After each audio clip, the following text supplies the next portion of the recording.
think we're the best podcast in the world. Dude, I think so too. And I listen to several podcasts. And we're the best. Well, I mean, we're pretty good. We are, right? I mean, do people think so? Do people listen to us and think they're just all right? They're borderline, thinking of dropping them. I need to know. Move us up the queue. Oh, I think we now are you made me sad. A great fucking podcast. So let's make another great episode. I think Giant Bomb needs more variety in their All they types talk of about games is- they play. All they talk about is video games. I know. Losers. Anyways, Losers. speaking of podcasts, this is a podcast. Yep. This is it Yep. right here. It's Yep. it. No enthusiasm. Anybody watch any good movies? Let's talk about it for half an hour. Episode No. 432 of 4Player Podcast. And my name is Nick Henderson. Brad Simons is here. Oh, fam. I just remembered I watched Attack the Block.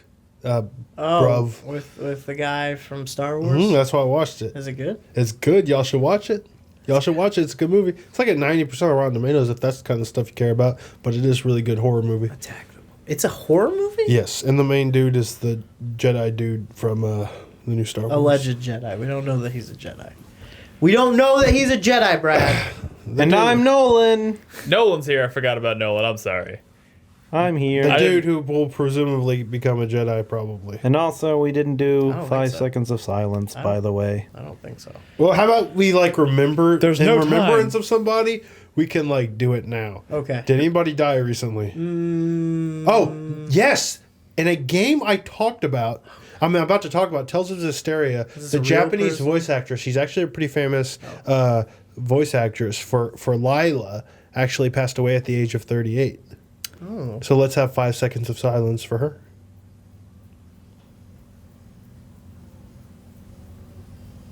And That we was a got- really good idea, Nolan. Yeah, there you go. I think that was my idea.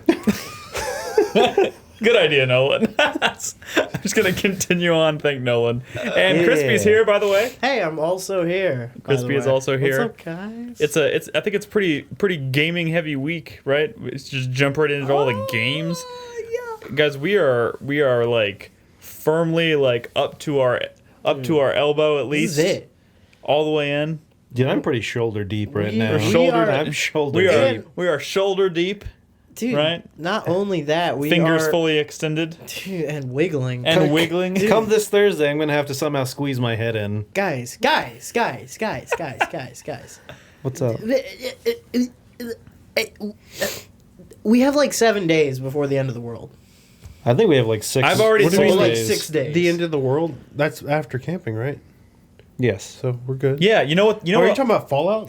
Yes, No, he's talking of about the course he's apocalypse. Of course he's talking about Fallout. You know what's the worst part course about I'm this? talking about Fallout. We chose the last weekend before Fallout to go camping, which means Dude, no progress is going to be made by me getting through all the other shit that I want to try and get through.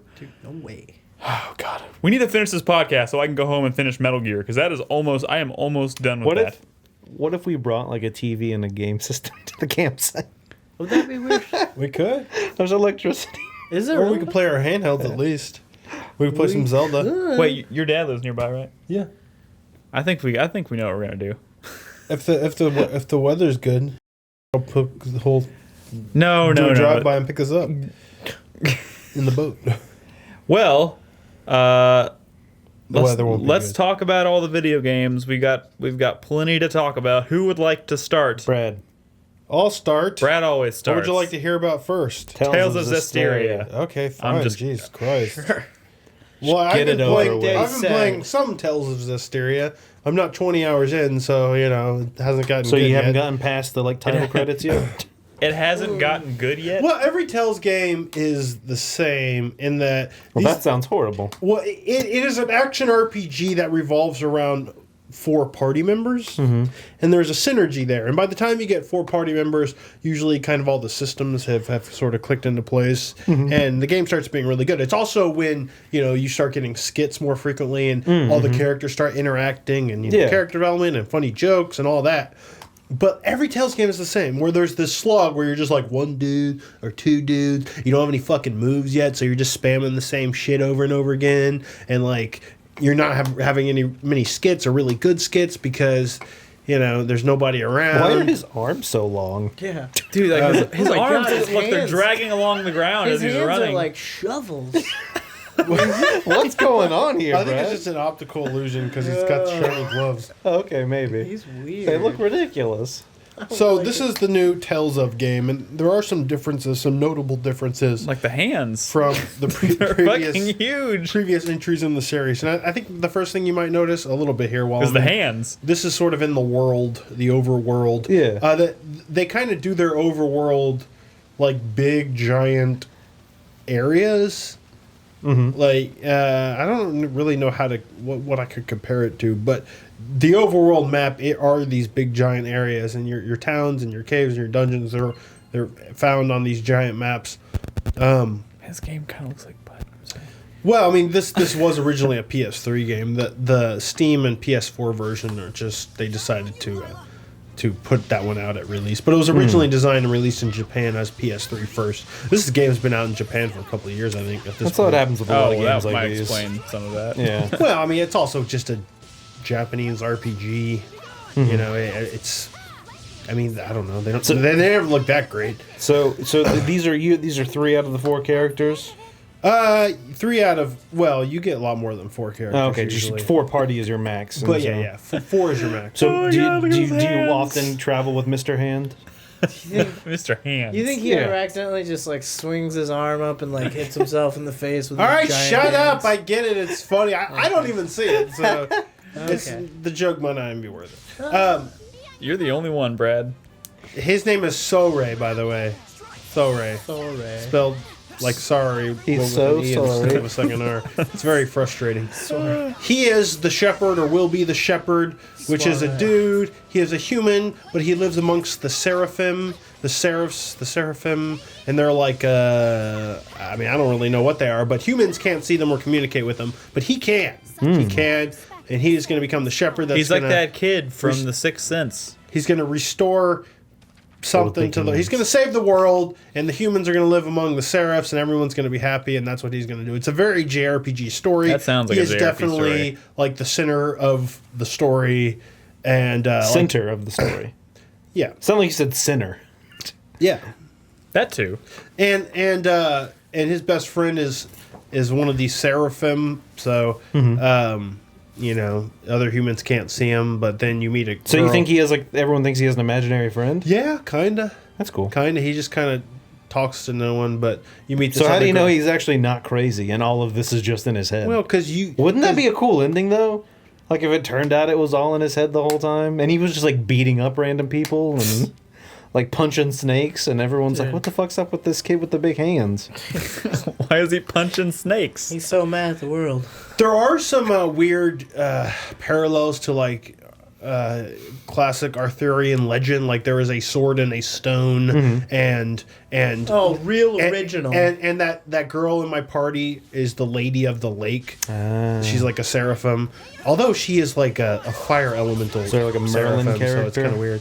I have not met a Merlin type character, but like I said, I'm noticing these parallels. And one of the new things is you fuse. You actually like Dragon Ball Z style. Fusion? Dance? Do you Fuse- do the dance? You don't do a dance. You just hit L1. Nolan and Crispy just fused. But you fuse with girls, so it's weird because you have like your this penis? long flowing hair and your outfit is all flowy because final form dictates so or whatever. So you fuse with girls and stuff. You fuse with your seraphim friends and whatever element they are the element of all your attacks. But I noticed that like you can kind of do it like all the time, and it reminds me of That's okay. Is there a limit to it? Like what is the point of fusing besides to add elemental properties to your attacks? Well, your fused form is like way stronger. Oh, okay. So, yeah. So you want to fuse like all the time, and I feel like you can do it often. I guess the only disadvantage is when you fuse, you're only that element. So if you're fighting something that is Can you resistant to that, unfuse in a battle? I mean, probably. Like the thing is, like I've never there's- done it. These Tales games are seriously like at least 10, 15 hours. You're learning new mechanics and systems, and I'm still trying to kind of put it all together. I will say one of the big differences in this game is the battles kind of happen in the field, like it doesn't take you to a different screen for your battles, which usually when you get into a fight, it takes you to a separate space, and that space can be open. Problem in this game, and it's cool that you fight in the environment that you fight them in, but if you're in a narrow hallway because you're in some ruins like I am now, the camera can get kind of fucky. That's the worst in games that are so good, but then they put you in these areas where the camera's just atrocious. Yeah. It looks like they kind of like maybe added a lot of space so that wouldn't happen. Yeah, like but giant hallways and stuff. Yeah. That makes me think of like Mega Man Legends, if you remember that. You go into these temples and sure. shit. And like the hallways were just ridiculously big because the camera was horrible indoors. But I still find myself in scenarios where I'm just like my character disappears because like the camera's in a wall or some shit. It can get kind of fucky in a way that I've never seen that problem in a Tales game before because the battles have never just been in the environment like they are now. So there's definitely some switches to pains. a battle scene as opposed to this. Also, the combat it's more like Grace's F style where the camera's kind of behind the character and less of a side view, and usually when it's that style there's not a lot of cool aerial stuff, which I really usually like in the Tales games. Like I like to juggle a dude up in the air and spend a lot of time up in the air like shooting down at the field because it oftentimes keeps you from getting interrupted and stuff, but in this style of Tales game, when the camera's behind the character, you can't jump, so it's more about like wide attacks and stuff and hitting multiple enemies and whatnot, kind of sidestepping around. But other than that, I'm not super far, so it's not like the characters have really started to grow on me or anything. It's just the kind of thing, time will tell whether this game really connects with me or not. I will say that the skill system in this game seems super convoluted, like disastrously. Really? So. Yeah, it makes no fucking sense. Like, and it's different for every game. Like, think like Final Fantasy. Where every game they have to come up with something new because they don't want to be too much like the previous one, so they invent some new system, and in this game they went like completely overboard. Like I popped in Zestiria, the one for the 360, the other day after I played this for a little bit, and that game was like Final Fantasy 9. The skills are on the equipment you buy, and when you're using that sword, you can use that skill, but a meter fills up, and if it fills up all the way, you can use that skill even when you're not using that weapon. That's exactly like Final Fantasy 9. It's exactly like that. It's simple to understand, and like it goes from there. It branches off from there. This one, like, I couldn't even begin to describe it to you. There's so many different things, and it makes no sense. Like charts and you level up individual items, and you'll find items of that are the same thing, but they have different like effects on the items, and the positioning of those effects on a chart will determine what other bonuses you get, and it's so fucking confusing. I don't know, but so what? I mean, really, You're a big fan of these Tales games, right? Yeah. What element of these Tales games is exactly what keeps you coming back to it? Well, I mean, it's like I probably told you, with the last Tales game I played. One usually Combat system is, these games have like really good combat systems. I mean, like as far as action RPGs go, Tales games are typically like, I think, best of the genre. I mean, it's just a lot of like, they kind of play like fighting games, especially like later on in the game when you finally get all your systems and stuff, and it's just fun like comboing enemies and side. I mean, it's for the combat, but also these games typically have really good character banter. Good banter, good character like development. Dragon Age Origins. Think like Dragon Age. Dragon Age Origins style, like banter with each other. Yeah, right now what you see is a skit, and a skit would just be like, one of those banter moments in like a Dragon Age game, except there's tons of them. So you get through really, even though these characters start out kind of tropey, it's the way they kind of play off of each other, and you just become attached to them because you spend so much time with your party, and it's actually, that's the kind of stuff missing from a lot of other, even Japanese RPGs, which I find frustrating. Like, think of a game like Chrono Cross, where you get like 50 characters, but like once you get them, none of them say anything. They don't interact with each other. The character themselves as opposed to just being another person you can bring into battle. Yeah. Even at the end of battles, like throughout the game, they'll just start doing these little interactions where they'll like, oh dude, one character will like high five another, but even that little moment will start to evolve throughout the course of the game, and what became like maybe this awkward thing at first would become like super fucking cool and silly like towards the end of the game. And you would just really see the growth of those relationships and whatnot. And it's typically just really funny stuff as well.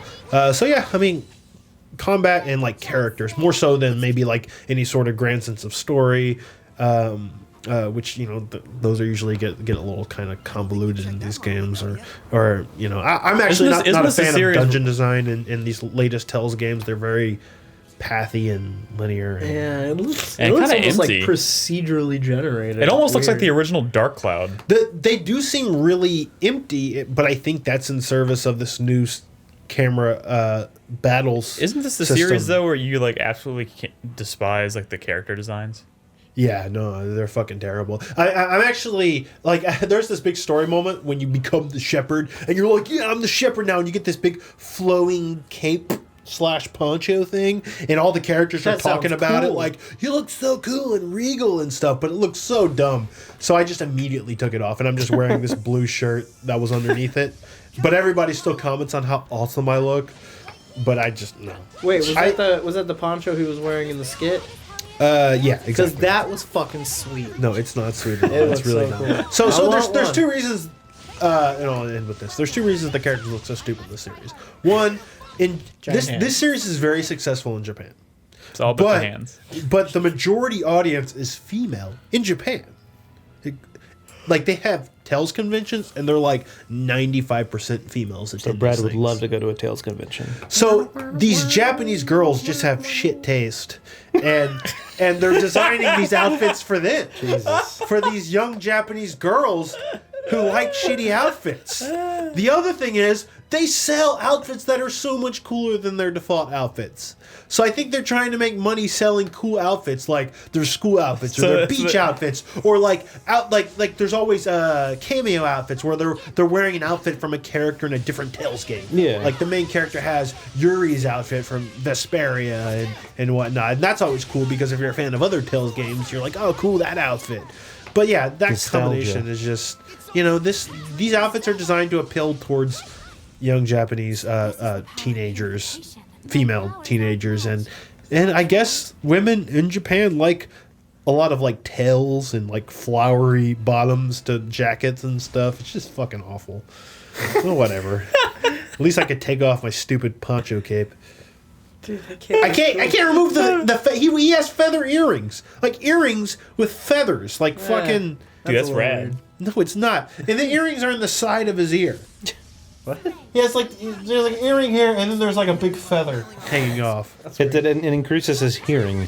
So lame. Fuck. It's like an antenna for I don't know his why I ear. just thought of this, by the way. I forgot to tell you guys, when I went to a concert last week when Emily was here. Yeah. There was a guy standing at the Austin Emily Music actually, Hall? well, Emily Yeah, I was actually, there the night before. really? Yeah, remember that Engadget thing I went to? Oh, It was yeah. at the, and I remember looking at the schedule, and I'm like, oh, it's good. Taking Bring Me the Horizon. Bring Me the Horizon's going to be here. I'm like, I bet Nick's going. Yep, and I was. right. Yeah. But Emily actually pointed it out to me. She's like, that guy standing to your right looks just like Ed, but like a metalhead.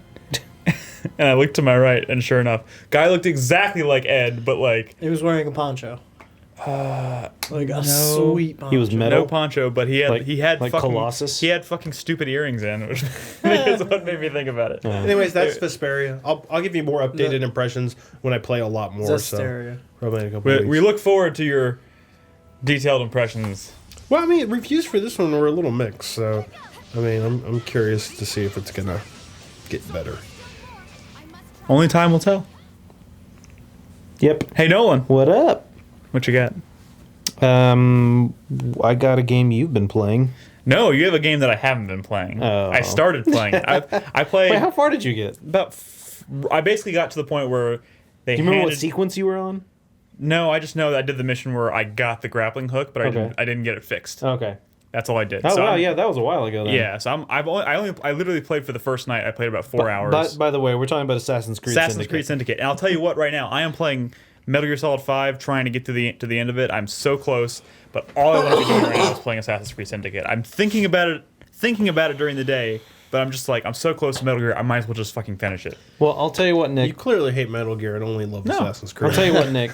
Assassin's Creed's pretty good. And that's the frustrating thing about it is because, you know... Remember how not good Unity was? I do. Like, this one is kind of not that at all. It's really I did good. talk about it last week, and I did, based on what I had played, I was very surprised. I didn't hear last week. Yeah, well, that was kind of my consensus last week, is that I was like, I told Pleasantly myself, you surprised. remember months ago, I was like, I'm not picking up Assassin's Creed Syndicate unless I'm hearing good things about it. I didn't believe you. Yeah. Well, I didn't pre-order it. I didn't even pick it up until day 2, but I got it. And The restraint. that is restraint for me. I'm a huge Assassin's Creed fan. That is restraint. So one of the cool things about this game is the gang fights. Yeah. The whole taking over enemies' territories and then having like a Gangs of New York style, like your two gangs meet up and they just start running at each other and just start beating the shit out of each And other. it doesn't hurt Murder that people. both of the assassins are like just like you push a button and just wail on people. Yeah. Dude, yeah, It's the just- combat is a lot better than it has that been. leaps and bounds from previous games. The combat in this game is much better, Yeah, 'cause I really especially didn't like it because before. it's all contextual. So when you're fighting near things, like I have, there's 3 different main weapons. There is a kukuri, which is the curved blade. There is like just Sword brass cane. knuckles. Oh, yeah. And then a sword cane. that's And one of the cool things with the sword cane is sometimes contextually, if you're fighting someone, like they'll pull apart the sword cane and one part is the knife, and they'll like throw it at them, and the hand will get like fucking stuck to the wall, and they'll come up and just start beating the shit out of their face. It's all like contextual too. Well, yeah, because they added this whole new thing with like near death state. Yeah. So like as you beat up on enemies, like you can put them in a near death state, and then if you get like 2 or 3 of them next to each other in that state, and you Like attack one of combo them, finishers. it does this like animated combo finisher where he'll like take the sword cane's like little hook on its end and like stab it into one dude's neck, stab another guy, like throw a knife at somebody. They added a bunch of other like really cool finishers, which is nice. Like I mean, I think Assassin's Creed like combat hasn't always been like the greatest. So the fact that they added in these like kind of slick little combos that once you do some upgrades on your character, you can kind of like I was confused by that. you can kind of just like blast through combat pretty quickly. So like you can do one where so like I'm playing on PlayStation. So if you hit X, you do a stun move, right? Yeah. So you'll like And that's necessary because a lot of the times people will be guarding. guard up, And yeah. if they're guarding and you punch, you won't do anything and they can even counter. So if they're ever guarding, you want to do the Those grab stun. attack. Yeah, the stun attack. and then like they'll be stunned, and pretty early on you can get an ability where if you just hit triangle when they're in that stun state, he goes into like an execution animation. Yeah. So like you'll hit somebody and then he'll like knock their legs out from under them and then like pull a gun out and just like blow their head off, like crazy shit like that. It's great. very gory. It is like it is fucking extremely violent. violent. It is fucking like crazy. surprisingly how intense it gets. Dude, Yeah. this is Oh, one of my new favorite mechanics that they added that like makes so much sense for Assassin's Creed, and I wish it had like existed before, is the kidnap mechanic. yes, Yeah. dude. Kidnap is so good. It's pretty cool. And it makes a lot of those missions where you're like sneaking around a restricted area much easier. Like not like stupid easy, but like it makes it much more manageable. Because so they have this mechanic called kidnap where if you walk up on an enemy and you hit circle before they're like alerted to your presence, you'll just fucking slug them and then like grab their arm behind their back and then you can walk them around places. And there's a little circle, and the faster you move, the wider that circle gets. If you move, if other enemies like move into that circle, they'll Immediately detect, become alerted, yeah. they'll detect that you're like coercing this person. But otherwise, if you can like play it cool, you can use that enemy to like It's get almost through- like all the other Assassin's Creed games you could blend with crowds, but you were limited to where the crowd was going. Yeah. Now you can have that, but you can take it wherever you want. You Yeah. can control where your protection goes. Yeah, and they use it a lot in like these bounty hunter missions where like you'll have to take a guy alive, so you have to fight your way into an enemy base, find your target, like sneak up on him and like kidnap him, and then walk him out and put him in a carriage and drive him away. Yeah. Yeah. And What's with the it's lightning so bomb? fucking. It's so an electric slick. attack. It's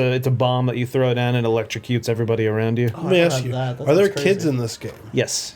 Yes. No. You kidnap kids. No, you can't do it. No. And fun. One does fun- give you a mission, You can though. only you can only interact. There was a pretty funny mission. but kids will give you shit. Yeah, they will. You can like recruit kids in your gang, and you'll see one, you'll be like, hey, and they'll give you like some money and They'll items. throw money or shit. Yeah. Yeah. But no, there's this one mission where I was with it was for spoiler Charles Darwin. I think everyone knew he's in the game, and they're It's like, like in the didn't. first 10 minutes. yeah, they're. Oh, by the way, I want to say I was doing this gang fight thing, and in the gang fights, when you're conquering an area, the final thing is you fight the boss of that area, but you can actually do this fight a lot simpler earlier. Like, so what happens is you're taking over the area, and then once you get far enough in, they'll just show up. And that's actually what happened at the very beginning of this footage. Was the leader showed up, and they like tell everyone to get me, and then they run away. And if you're able to catch them and kill them, this fight I'm doing now, you don't have to do. Yeah. And so it's pretty cool that you can kind of prevent that. In this footage, I very clearly let them get away just so I could do that fight. But then before I get into what we were talking about, this is kind of one of the things that frustrates me about this game. This game. Keep saying gang. Like, Evie and Jacob Fry are fucking dickholes. Yeah. Like, they go to this fucking place, and there's a gang who... They're cocky. Well, no, yeah, they are. But there's a gang. And so, the gang, they aren't good people, necessarily.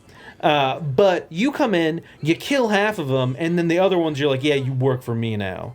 Like, they're fucking horrible people. That's how Organized games work. crime. But they were it's like ridiculous. The difference is that like the Blighters, which is the main like enemy gang Correct. in the game, are all Templar controlled. So Yes. they run like the factories where And so they're like I they're, like realize- working yes. kids to death and everything. So like I yeah, agree. you kill a shit ton of them and then you're just like, you want to die or do you want to work for us? Like that's Like they're I don't not know. picking up That's not people a- off the. that's They're not not a picking huge up. stretch, no. They're not picking up randos off the street and yeah. saying, "You work for They're not me like now." conscripting people into their gang. They're just like, hey, we'll not kill you if you work for us. I'm just saying, it's a little on the fucking gray side, leaning towards the fucking not especially so cool especially side. Jacob, because Jacob's yeah, kind of a cocky Jacob's- prick, but it Jacob's kind of kind of- makes him. He has loads more personality than Dude, the two the of past them, few characters, I think. the two of them combined have finally formed like a decent protagonist for this game. Like better than Edward, better than Arno, better than I mean, you could just say the only Don't say good better one than was Ezio. So I'm not gonna say Ezio. my next Ezio's comment the best, was so. going to be, I find both of them very forgettable. I Really? don't, yeah. I like him. I I like especially Jacob early on when he's like talking about making the gang. He's like, "Oh, I'm gonna start a gang and I'm gonna call them the Rooks." And then like whenever people are talking, he's like, "That won't be a problem for me and my Rooks." And his sister's like getting mad at him, like, "Would you shut up about the fucking gang?" Like, No, I think they're cool. I So like 'em. yeah, at the beginning that's fine, but then that kind of goes away. The thing is, I think a lot of that. I think a lot of their longevity as characters, whether we look back on them in a favorable light, is just going to depend on where they take the story. And so I'm not finished with the gang. The game? Game. I'm not finished Game, with the Noah, game. not gang. I'm on sequence, I think 7 out of 8, so I'm pretty close. Jesus Christ. Yeah. But as far as I am, I don't really care about these characters. Now, it's a situation where I love the game because of the gameplay. I've been enjoying the shit out of it. But as far as Evie and Jacob go, like, I couldn't really give a shit about them. And I think it's mainly because when you look at, like, Assassin's Creed 2 and Brotherhood, like, you spend so much time with Ezio's story. Like, there are so many, like, cutscenes with him talking to people and establishing his identity, and then this, it's like few and far between.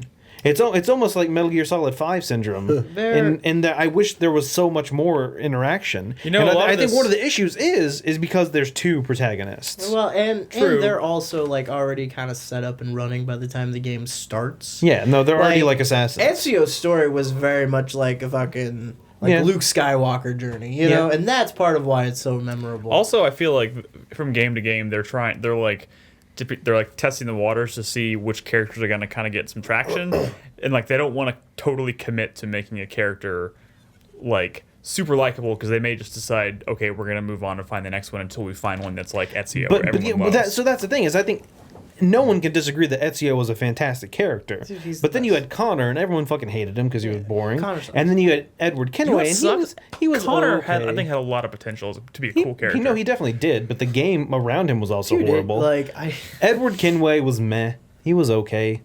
Arna was another piece of trash that no one liked. I wish I could play the rest of the game as his friend, the girl character.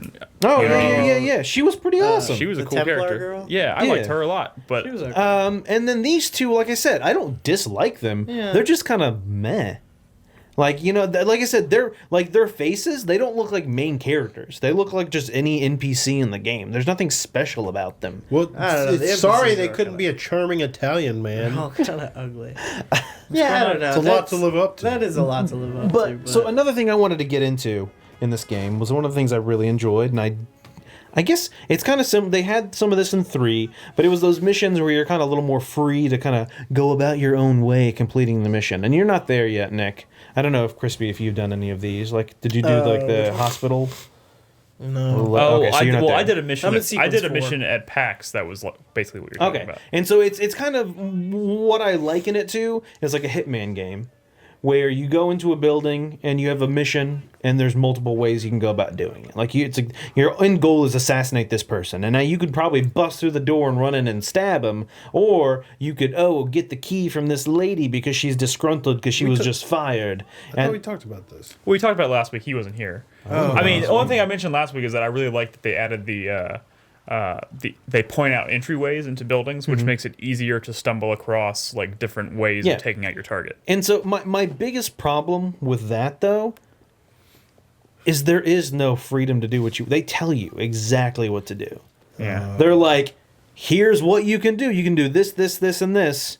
That's They, frustrating. they don't put enough trust They in the each have player to their find it own- themselves. Exactly. Like if you think of like Blood Money, it doesn't tell you anything. It's like, here's your goal. You roam around the world and you find things. Or you can like Yeah. pay Yeah, money you for pay intel, for but even intel. that's like hints. But- Yeah, like I yeah, think yeah. there might be this. But in here. this, they literally tell you step by step. This lady was just fired. You can get a key from her that'll unlock all the doors. This guy's gonna bring up a body later. You can like they literally tell you everything, and it's just so It's like frustrating. once you start one of those options, you're kind of just like going along a checklist. of, Exactly. like, No, yeah. like beat by beat, they're like, "Oh, good, you got the key. Now you can unlock the doors. Do you want to go do this?" Now? Like, I really wish I could just turn that off.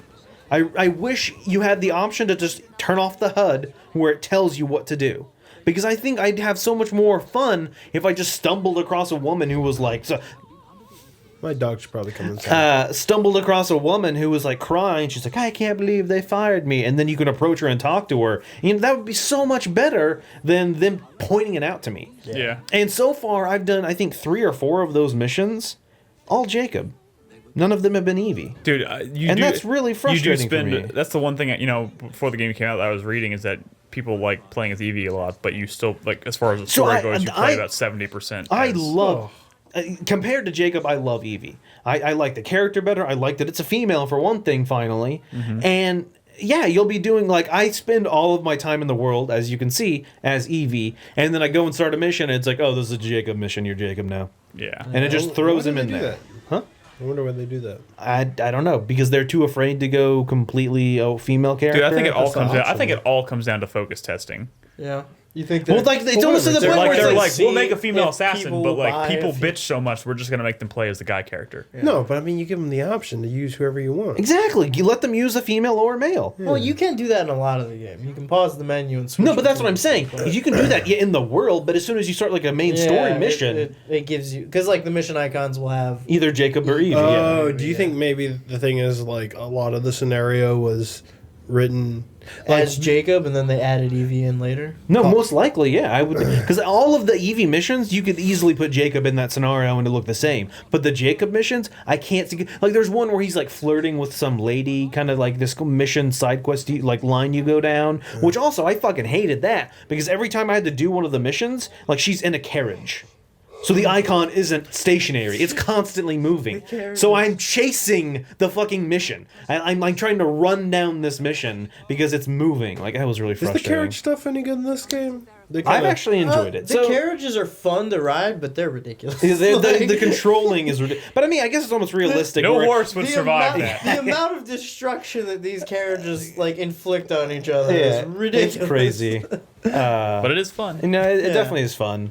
And then so I this love stuff, that. the hook I- shot stuff. I thought I was gonna hate this grappling hook, and I actually really, really like It's great. Because I brought it up when we not on the podcast, but one of the biggest things with Assassin's Creed was you'd be climbing a wall for like 45 seconds. You're like, oh shit, I went the wrong way, and you got to backtrack. Now in this game, you walk up, you press the button, you're at the top. It's cool. And instead of it being like, I was also a little worried that it was just gonna be a straight rip off of the Batman grapnel gun. Mm-hmm. This one's a little different. I always drive on the right side of the road.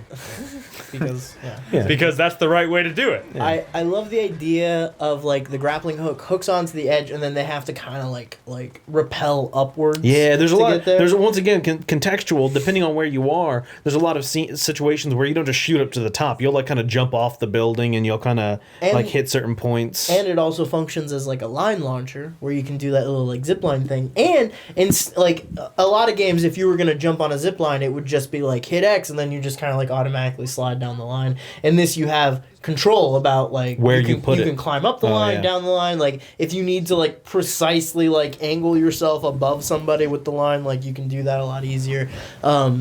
So yeah, I thought that was something I wasn't gonna like, and this game actually proved me wrong. And it removes a lot of the climbing messiness that it does. Assassin's Creed's always had, where like, oh, I'm not really sure how to get up there, like or something like that. You just fucking shoot a grappling hook now. Another mechanic in this game, and I don't know why the frame rate's horrible.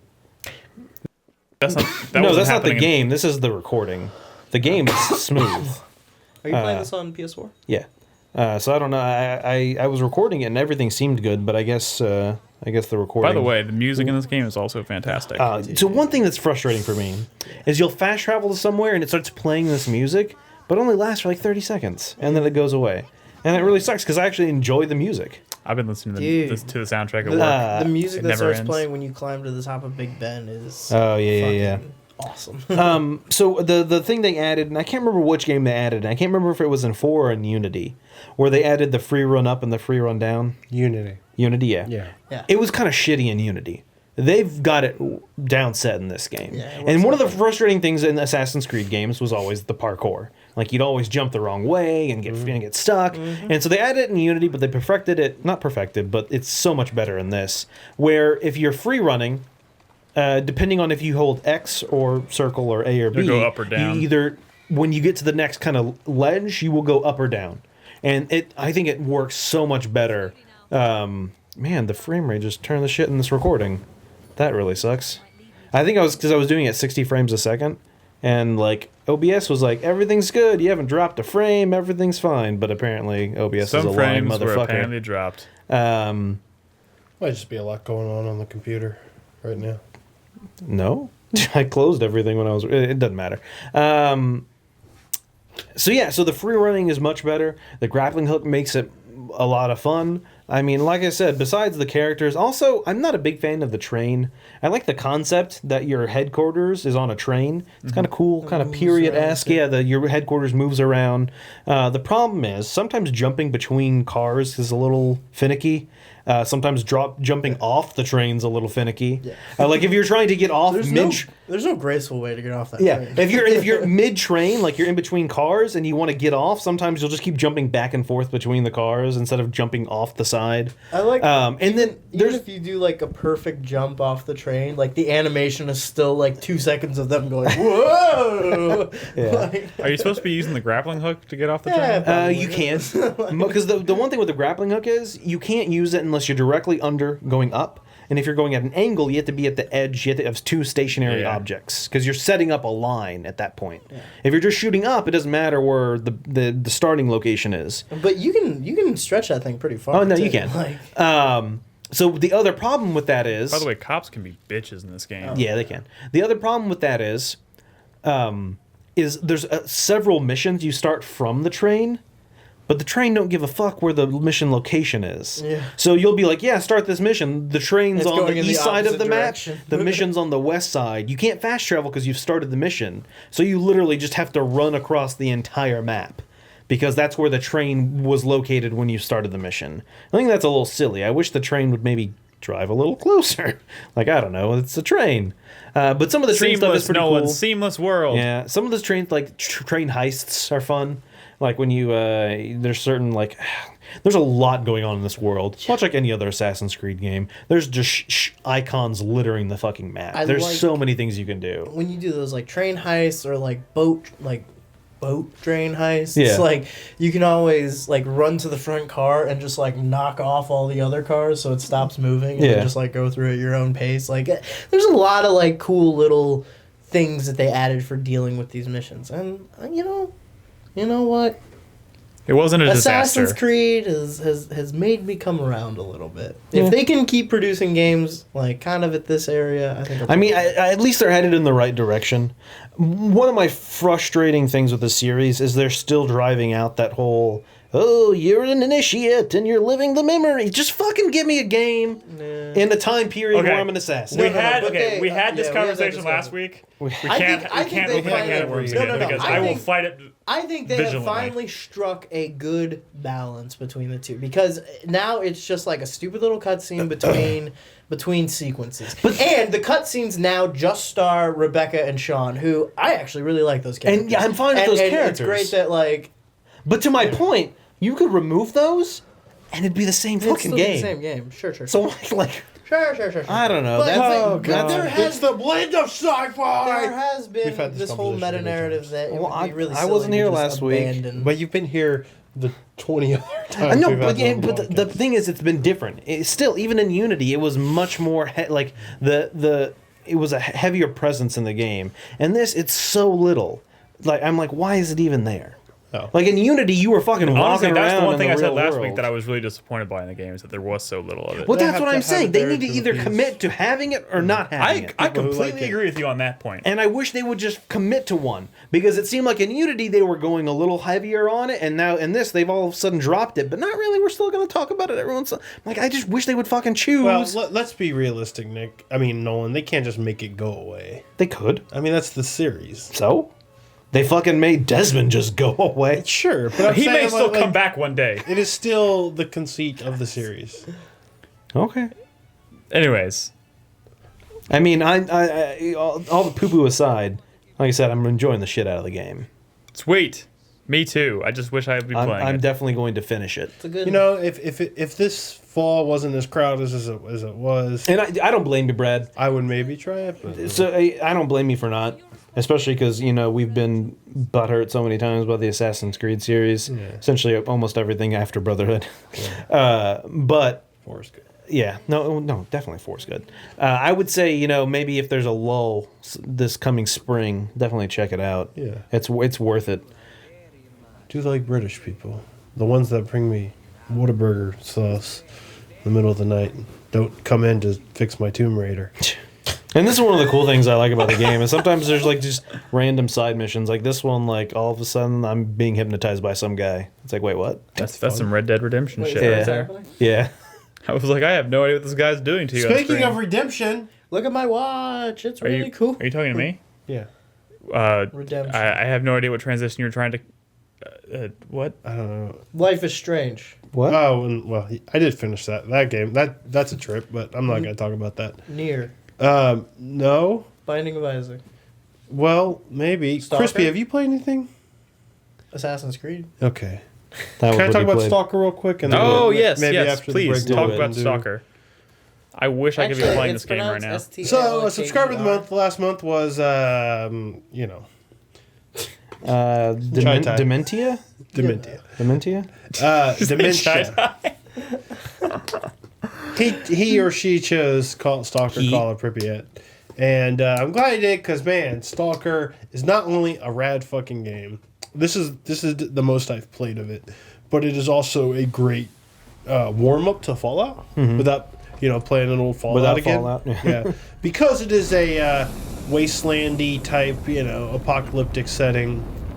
Except it's a little more Russian, a lot more scary, and a lot more anomaly heavy. I've always kind of associated this loosely with like the Metro series. Well, so that's because it was made. There were similar people made both those games, and it's a similar setting. A big difference though. Metro is like kind of a linear shooter game. This is very much like an open, like RPG. I mean, this is much more like Fallout than Metro. Metro, you know what I mean? Like, there's a big open map, and you go and you talk to people, you take quests, and you explore, and there's loot, and you're Scary things. there is scary things, which is what's cool. You saw me at the beginning of this footage throwing things. Yeah. And fire was coming out. Saw that. One of the big things about the S.T.A.L.K.E.R universe is that there are these anomalies. Some are like various crazy anomalies out in the world. Sometimes radioactive, sometimes various elements that are just kind of strange. Sometimes they'll lift objects up in the air and fling them at me. They're hard to they're weird and strange. That's why they're called anomalies. Yeah. And I have these bolts that you kind of throw at them so you don't accidentally like kind of walk into one, because it'll like set you on fire or electrocute you or just give you just fucking kill you. They're super fucking dangerous. Maybe you might get caught in like a mini anomaly whirlwind. You can't. That's why you had that radar thing out. Yeah, I had a radar thing and I was throwing bolts because that will like set them off and it'll kind of tell me where they are.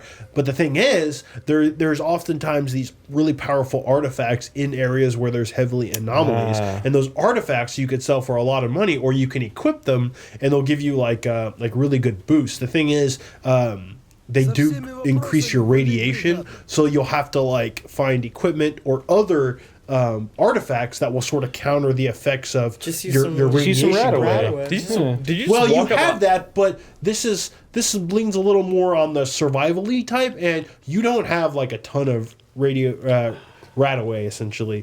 I do have some. Were those human enemies in this game? Like, no, absolutely. Is that what there are these? Yeah. You practically just walked up to a dude and like breathing down his neck and he didn't do anything. What's up with that? Well, there's NPCs cool. just kind of wandering the wasteland. You can kind of talk to them. Sometimes they'll give you quests. You can trade with them. They're just sort of NPCs out in the world. Some of them you can even recruit and kind of build a squad to maybe go do like a tougher mission or whatever. Though I haven't really gotten to any of that. But yeah, there's also definitely, of course, horrible like mutiny things that are actually quite creepy, especially at night. I don't know why I don't have my flashlight on, but I do turn it on shortly.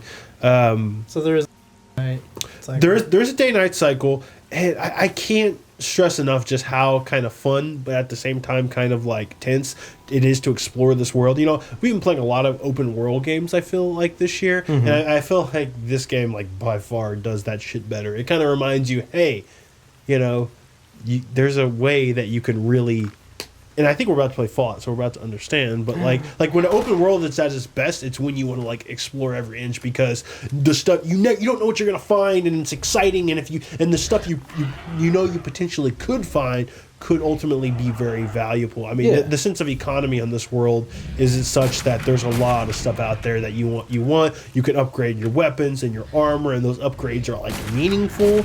And no, I will, Chris. They're meaningful.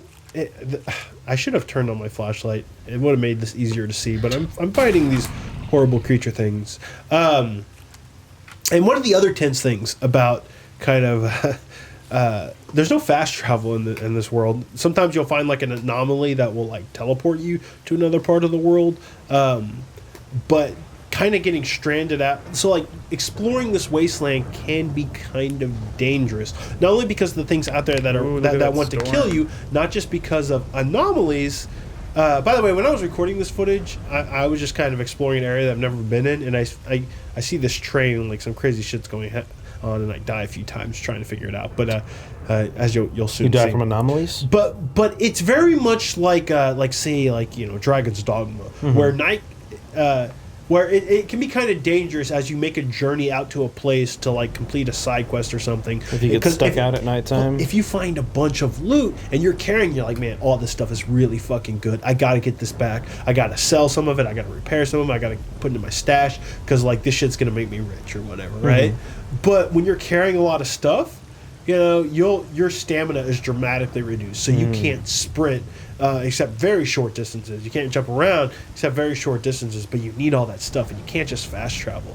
The thing is, you can run into some nasty shit, and one of the things that makes Call of Pripyat really cool is that out of nowhere they have these like emission events emission events where like basically it's like this horrific like storm that'll, if you're not underground, will kill you.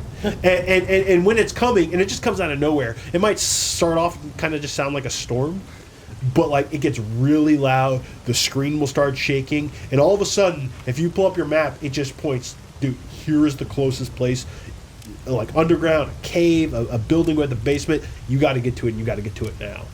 And like if you get stuck out in the middle of nowhere, like overburdened with a bunch of shit, which has happened to me a lot of times, it can be really difficult getting into a safe place. And that safe place, quote unquote safe place, could be a cave filled with enemies, with bloodsuckers. You know, and that's bad in its own right. But if you stay out, it's instant death.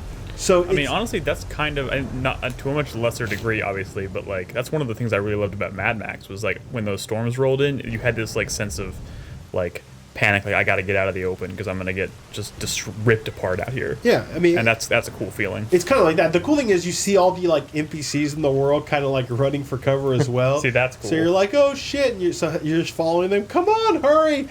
And some of those people aren't gonna make it, and it's cool. Everything feels very dynamic and stuff. Like you'll just hear gunfire off in the distance, and you'll be like, "What's going on?" And you'll see that some other stalkers got into like a fight with some mutants or whatever, or like some zombies kind of like swarmed some dudes, and it's cool because when that happens, you're like, "Oh, sweet, I get to loot all these corpses." But NPCs will also loot corpses, which happens like when you're on a mission with like a squad, and sometimes you're trying to like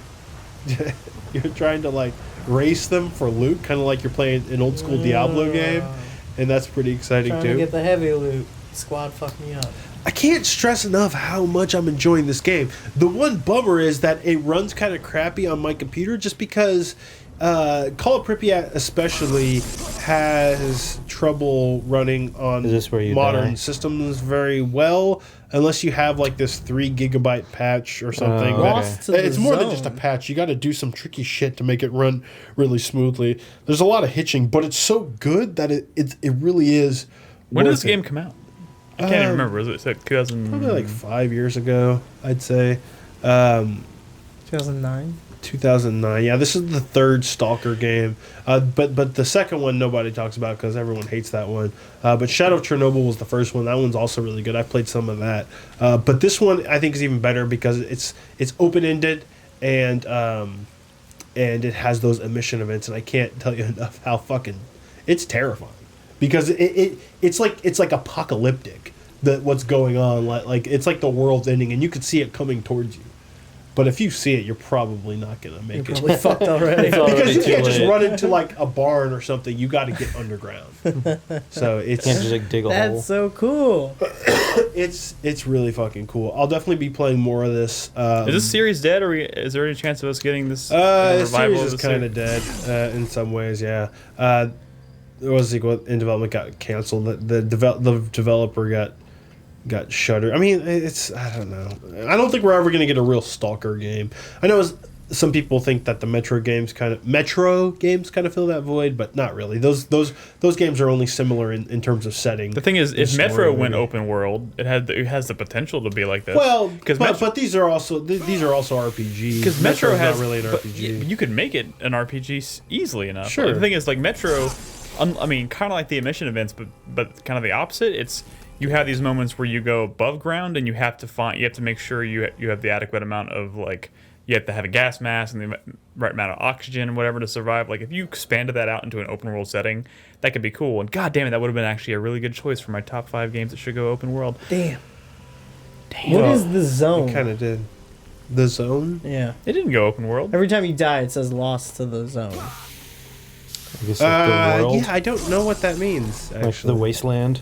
The way I think they just like the wasteland or whatever. It's out in Zone 2. But yeah, man, this game is really cool, and it's weird that I'm playing this now. But of all the kind of games out right now, this is the one I want to be playing the most. To get prepped. So I'm just kind of doing it. The end of maybe the if I was a world. little more concerned about Chris Davis video at the end of the year, maybe I wouldn't be playing this. But hey, fuck it, it's cool, and I'll definitely play more of it. Was that a jab at me?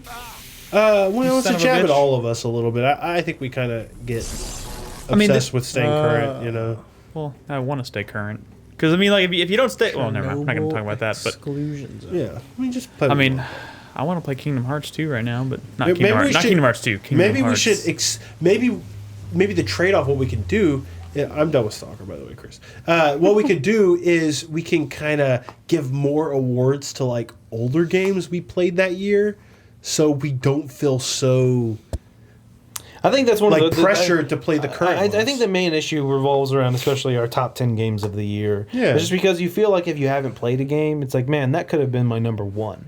But Yeah. now it'll never be on my list. I want to know. Yeah, You know what I'm saying? I mean, I love putting together videos at the end of the year. I kind of look forward to it all year. So every game that I play throughout the year, I'm thinking about how could this potentially fit into my my video. But I mean, whatever. the thing is, Nick. I mean, if you really loved The Witcher, you probably would have kept playing it. I mean, no, dude, I do love The Witcher. I do love The Witcher, but there are other things. You know what I feel like is That going to game is happen way towards too the end long of the for year its with own good. with us and a lot of other sites. What's going to happen is people are like, "Man, I love that game that I just put down for a long time, long stretches." I think that people are going to start making excuses No, for but here's the why thing. they put it down, and then like you'll start seeing games like The Witcher 3 getting thrown under the bus, and I think that's definitely going But to happen. here's the thing: like, I've played enough Witcher 3 to know whether or not I can put that on my top 10. I would have no qualms about putting that on my top 10 list because I've played like 40 hours of it. Mike's paid like 300. Sure, yeah. We all know where it'd be positioned on Mike's list. What? Uh, Is that a real spoiler? I hope that's how that game ends. Karl Marx ghost is at the center of the zone. all right. Oh God, I so want to finish Undertale, but I get chills Dude, thinking about the community. no one will let me forget the first decision I made in that game. Oh my God, right? Yeah, no one will let me forget it. They mentioned it. Undertale came up on the 700 Club this past weekend. Really?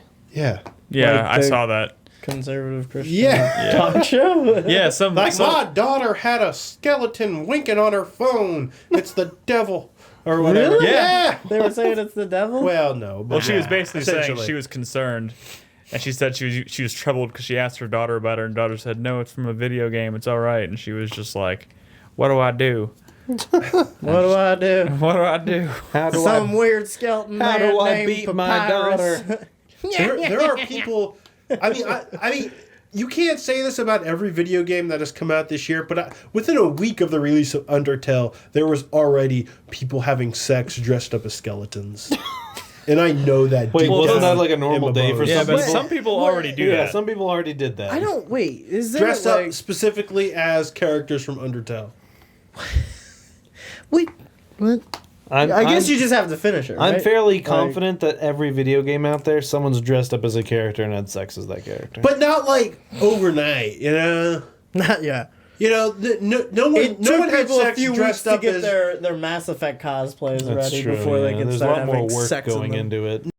dressed up as Satellite Ring characters, you know?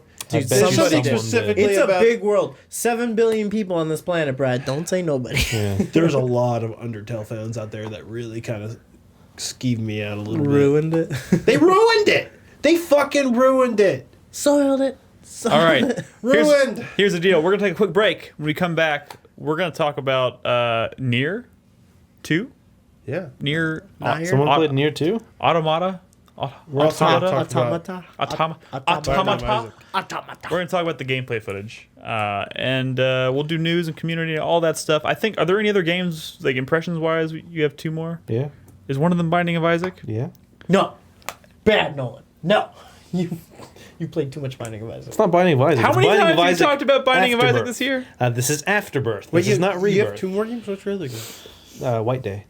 Oh, you did put, so we'll talk about White Day, and maybe I'll let Nolan talk. Just kidding. All right, we're gonna take a break. We'll come back, and I guess don't go anywhere. Yeah. What is Afterbirth? Afterbirth is a DLC. I'm for gonna cut it Rebirth. right there. What It's is DLC Afterbirth? for Rebirth.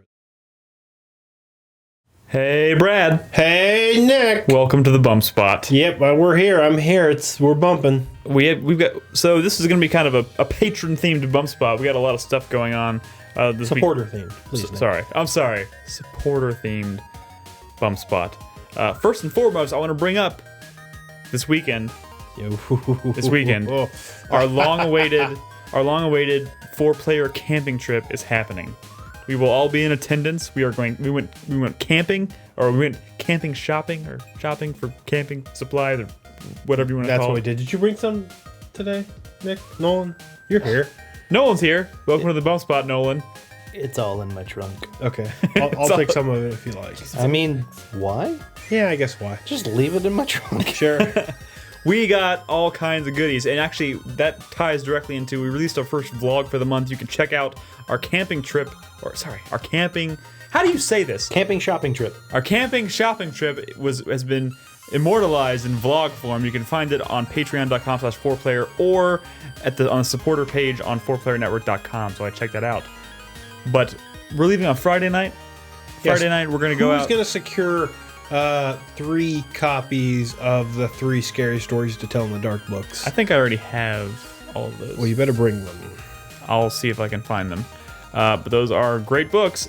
We're going to be all camping this weekend. It's going to be exciting. We're going Friday night and Saturday night. We're going to be, obviously, we can't broadcast from there, at least unless we use like Periscope or We might be able something. to, actually. Who knows what we're going to do. But we are going to be documenting the whole thing in video format and then putting together a nice extended look at our camping trip. And we're releasing that to everybody on our YouTube channel. It should be fun.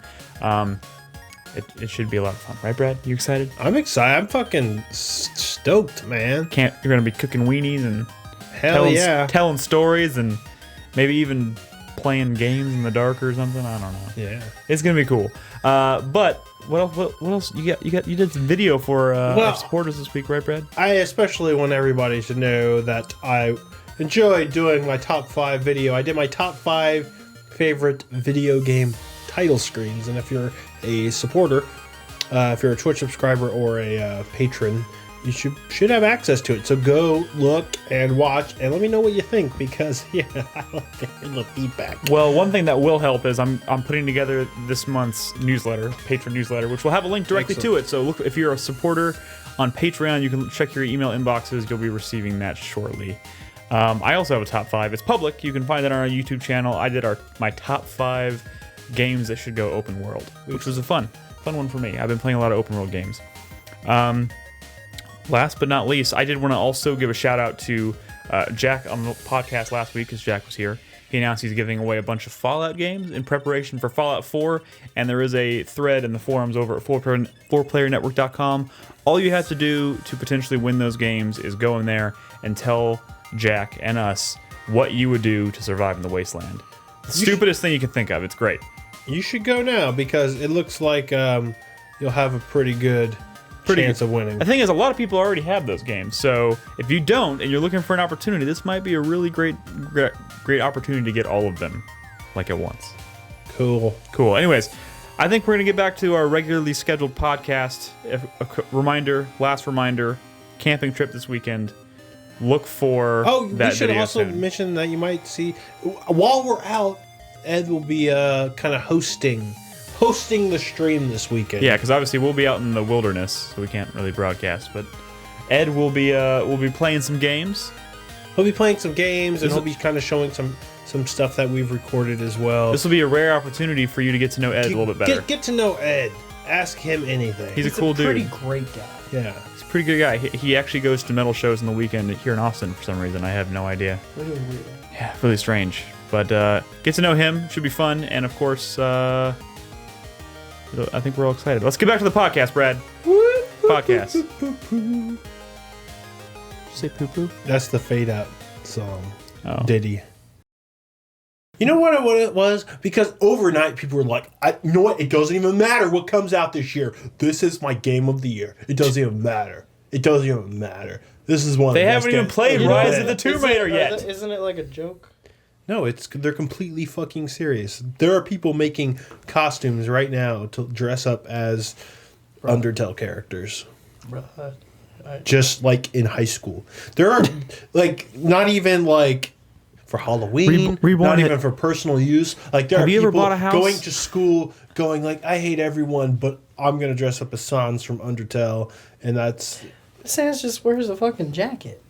I mean, I guess he's a skeleton. No, they're wearing skeleton masks to school, and their teacher's like, "What's going on here? Is Dude, I everything wouldn't be okay at allowed home?" to wear- They're like, "You just don't get it, Undertale." I wouldn't be allowed to wear a skeleton mask in my high school. Yeah, I feel like that's a breach of security. Dude, one time I dyed my You hair can't black even with wear red masks streaks in like Rufio, and they told me to go home. Is that you? Yeah. They were just like, They were like one color or no color. Whoa! Whoa! All oh right. god, We're oh going. my god. We're recording. Was this school on a compound somewhere? Or? No, it was in Jersey Village. All right. We're recording. My principal was Mr. Funk. Have you played anything? Mr. Funk? Yeah. Mr. Funk. I had a band. My band teacher in my high school was named Mr. Funk. They Really? like, Dad, that's better. No. That's much better. I think it was. Don't quote me on that, but it sounds very familiar, and I'm pretty sure that happened. I've already quoted you. I tweeted it. Damn. Anyways, welcome back to the show, everybody. I think we have a couple more games to talk about. I'm have you been looking at playing, Nolan. What up? You've been playing catch. So the one game I have without How the footage fuck did Hyde get it? without footage is White Day. I don't have any footage for it because fuck that game. What is? So what is that it's game? White Day, a labyrinth named school. Is the game? So it's a Korean game. It's about some kid in high school. He's a new kid at school, Wait a second. Is this the? and he finds like a notebook, like a girl. He's like kind of making googly eyes at her, and she drops her notebook and leaves. And so he goes back to school at 10 p.m. to give it back to her. Don't fucking know why. At 10 p.m. I don't think she's there. Oh no, she's there as Oh, well as other students. I that's don't very know what weird. they're doing, but like the game, it's pretty fucking creepy. I'll say for one thing, there's like this one ghost, which is like Oh, so there's. it's okay. So we're establishing this now. It's a horror game. Oh no, yeah, it's a horror game. very much so. Oh, I have And no like idea. there's, you learn about the school through like notes. You'll find notes and stories and stuff. And there's like this one girl who like kept having trouble with math, and everyone made fun of her. And then Spooky. like somehow she died, like trying to solve a math problem. What? Okay. Yeah. This sounds like a It's like, joke. oh no, No. it's dividing fractions. And so, like now, she's still in the school, and you hear her like it sounds like nails on a chalkboard. But throughout the entire, exactly, that's exactly what it sounds like. Throughout the entire game, Brad, stop licking yourself on the podcast. she's chasing you, but she moves really slow, and so all of a sudden you'll just hear like, and you know she's near. And I played this game for like 2 hours. I don't ever see her, and all of a sudden, Do you know what that reminds me of? It Follows. Oh yeah, Yeah, kind of. kind of. But like, so it's this ghost that you can't see if you're looking at it. It has to be like in the very edge of the screen. Oh, this is the worst. And like, if you turn and look, it disappears. Oh, like out of the corner. Yes, like out of the corner of your eye. eye is the only time you can see it. And the problem is, I saw it while I was hiding from a character that was chasing me. So I'm in this room hiding, and all of a sudden this scratching ghost is getting closer and closer to me, and I'm like, fuck. So if you look at it though, it's still like Oh, it's still coming. you just can't see. You it. just can't see. Oh, Fuck. Yeah, and that's like the worst part. But one of my biggest problems with this game is the sound design is horrible. Oh, it's one Like, of those. Like, No, like, so you enter the school, it's like, oh, hey, what's going on? And a fire alarm starts going off, and it doesn't stop until you figure out how to turn it off. Oh. And it's like, oh my god. And then, like, this fucking ghost tree thing shows up, and there's, like, a constant laughing. Constant until you Did you solve say this a riddle. ghost tree? Yeah, it's like this tree that abducts some girl, and if you try and walk in the room, it slaps you with one of its fucking roots. And, Okay, this game makes no sense. and you have to there's some acid in a safe, and the person who has the combo of the safe has a bad memory, Like- and so they remember the combo by using a series of balls, like basketball and volleyball and football and baseball. Question. But the problem is not all the balls are in the same place, so you got to run around the school trying to add up how many of each ball you see. I have a feeling that Chris has an Constantly important with question. this laughing going on, constantly. So acid in a safe. Uh-huh. Are we talking about like opposite of bases or LSD? Opposite of bases. Okay. That was a These very important ghosts question. are yokai. And like at one point, there's like a hanging girl ghost. You'll go down a hallway, and like like this hanging ghost and starts crawling towards you, and I don't know what the fuck happened from that because I just ran. But the problem is, anytime you run, the janitor who's in the school hears you and he chases you down and beats you with a stick. Why? Why? Why is he you're the not supposed to janitor in be the in- school if he's beating children with sticks? Dude, it was hilarious because That's how Like, they. this school is haunted, I'm running away from a ghost. There's no running indoors! I didn't realize there was an issue at first, but my game was running at double frame rate. Like, it was running too fast. And so, like, I'm hiding in a vent, and I look out, and the janitor comes out, and he starts beating a kid. But it's at double frame rate. So he's, like, whacking him, like, really fucking fast. And I didn't know if I was supposed to be scared okay. or... One thing I'm really confused about is how do the other students in the school fit into it? Like, if this is a horror game, how are there other kids walking around? Are they going about their business? Like, So they're there for a certain reason. You don't know the exact reason. That's one of the things you're trying to figure out. they're there for wait. So are they ghosts or No, maybe. I don't know. I don't know yet because I'm never gonna play that game again. Well, like it's like you come to some girl and she's like, "Oh, what are you doing here?" Blah blah blah, you know. And then the alarm goes off and she runs away scared. And then you encounter some other one and she's kind of wigging out. And she's like, "What the fuck are you doing in school?" And you're like, "Oh," and she's like, "What do you have there?" And I'm like, "It's an amulet I found." And she's like, "You're fucking in on it." And I'm like, "In on what?" Like, I don't know what the fuck's going on. This sounds very weird, Dude, but it's creepy as shit. Yeah. The sound is it's one of those things where the fear comes from not seeing and only hearing. Yeah. Like, you know something's there, but you don't know exactly where. And then I hate being chased. I hate being chased in games. And Yeah, that's what this like that's my worst. Everyone this knows. janitor just fucking chasing you around the school. Everybody knows when they watch me. I Oh can't. yeah, stand this is the janitor beating the kid. Oh my god! No, he just killed that kid and is dragging him by his hair! Yeah, it's hard to see, but he So- beats him really fast. So there's ghosts in this school, and there's a serial killer who's just killing students. Off to detention But with you. oh my god! Like, there's this one hallway, and like it's completely pitch black because the power's out. And I'm walking down the hallway, and apparently there was like a bucket in the middle of the room I didn't see, and I hit it, and it flipped out because all of a sudden I hear like clattering. I don't know, but anyway, that's Like a White condemned Day, bucket. a labyrinth named school. I don't know if I'm gonna play it anymore. Do we have any? You don't have any footage of this? I don't. Besides that GIF, I don't really have any footage. There's a highlight up on the site of the Scratchy Ghost. I played a little Outlast. I don't like it. I might try it out again. Like one of my like I said, my frustrating thing with this game is there's not a whole lot of direction. I do have a map now. It took me forever to find a map. I found a map of the school, so I kind of know where I'm going, and it kind of tells me to an extent.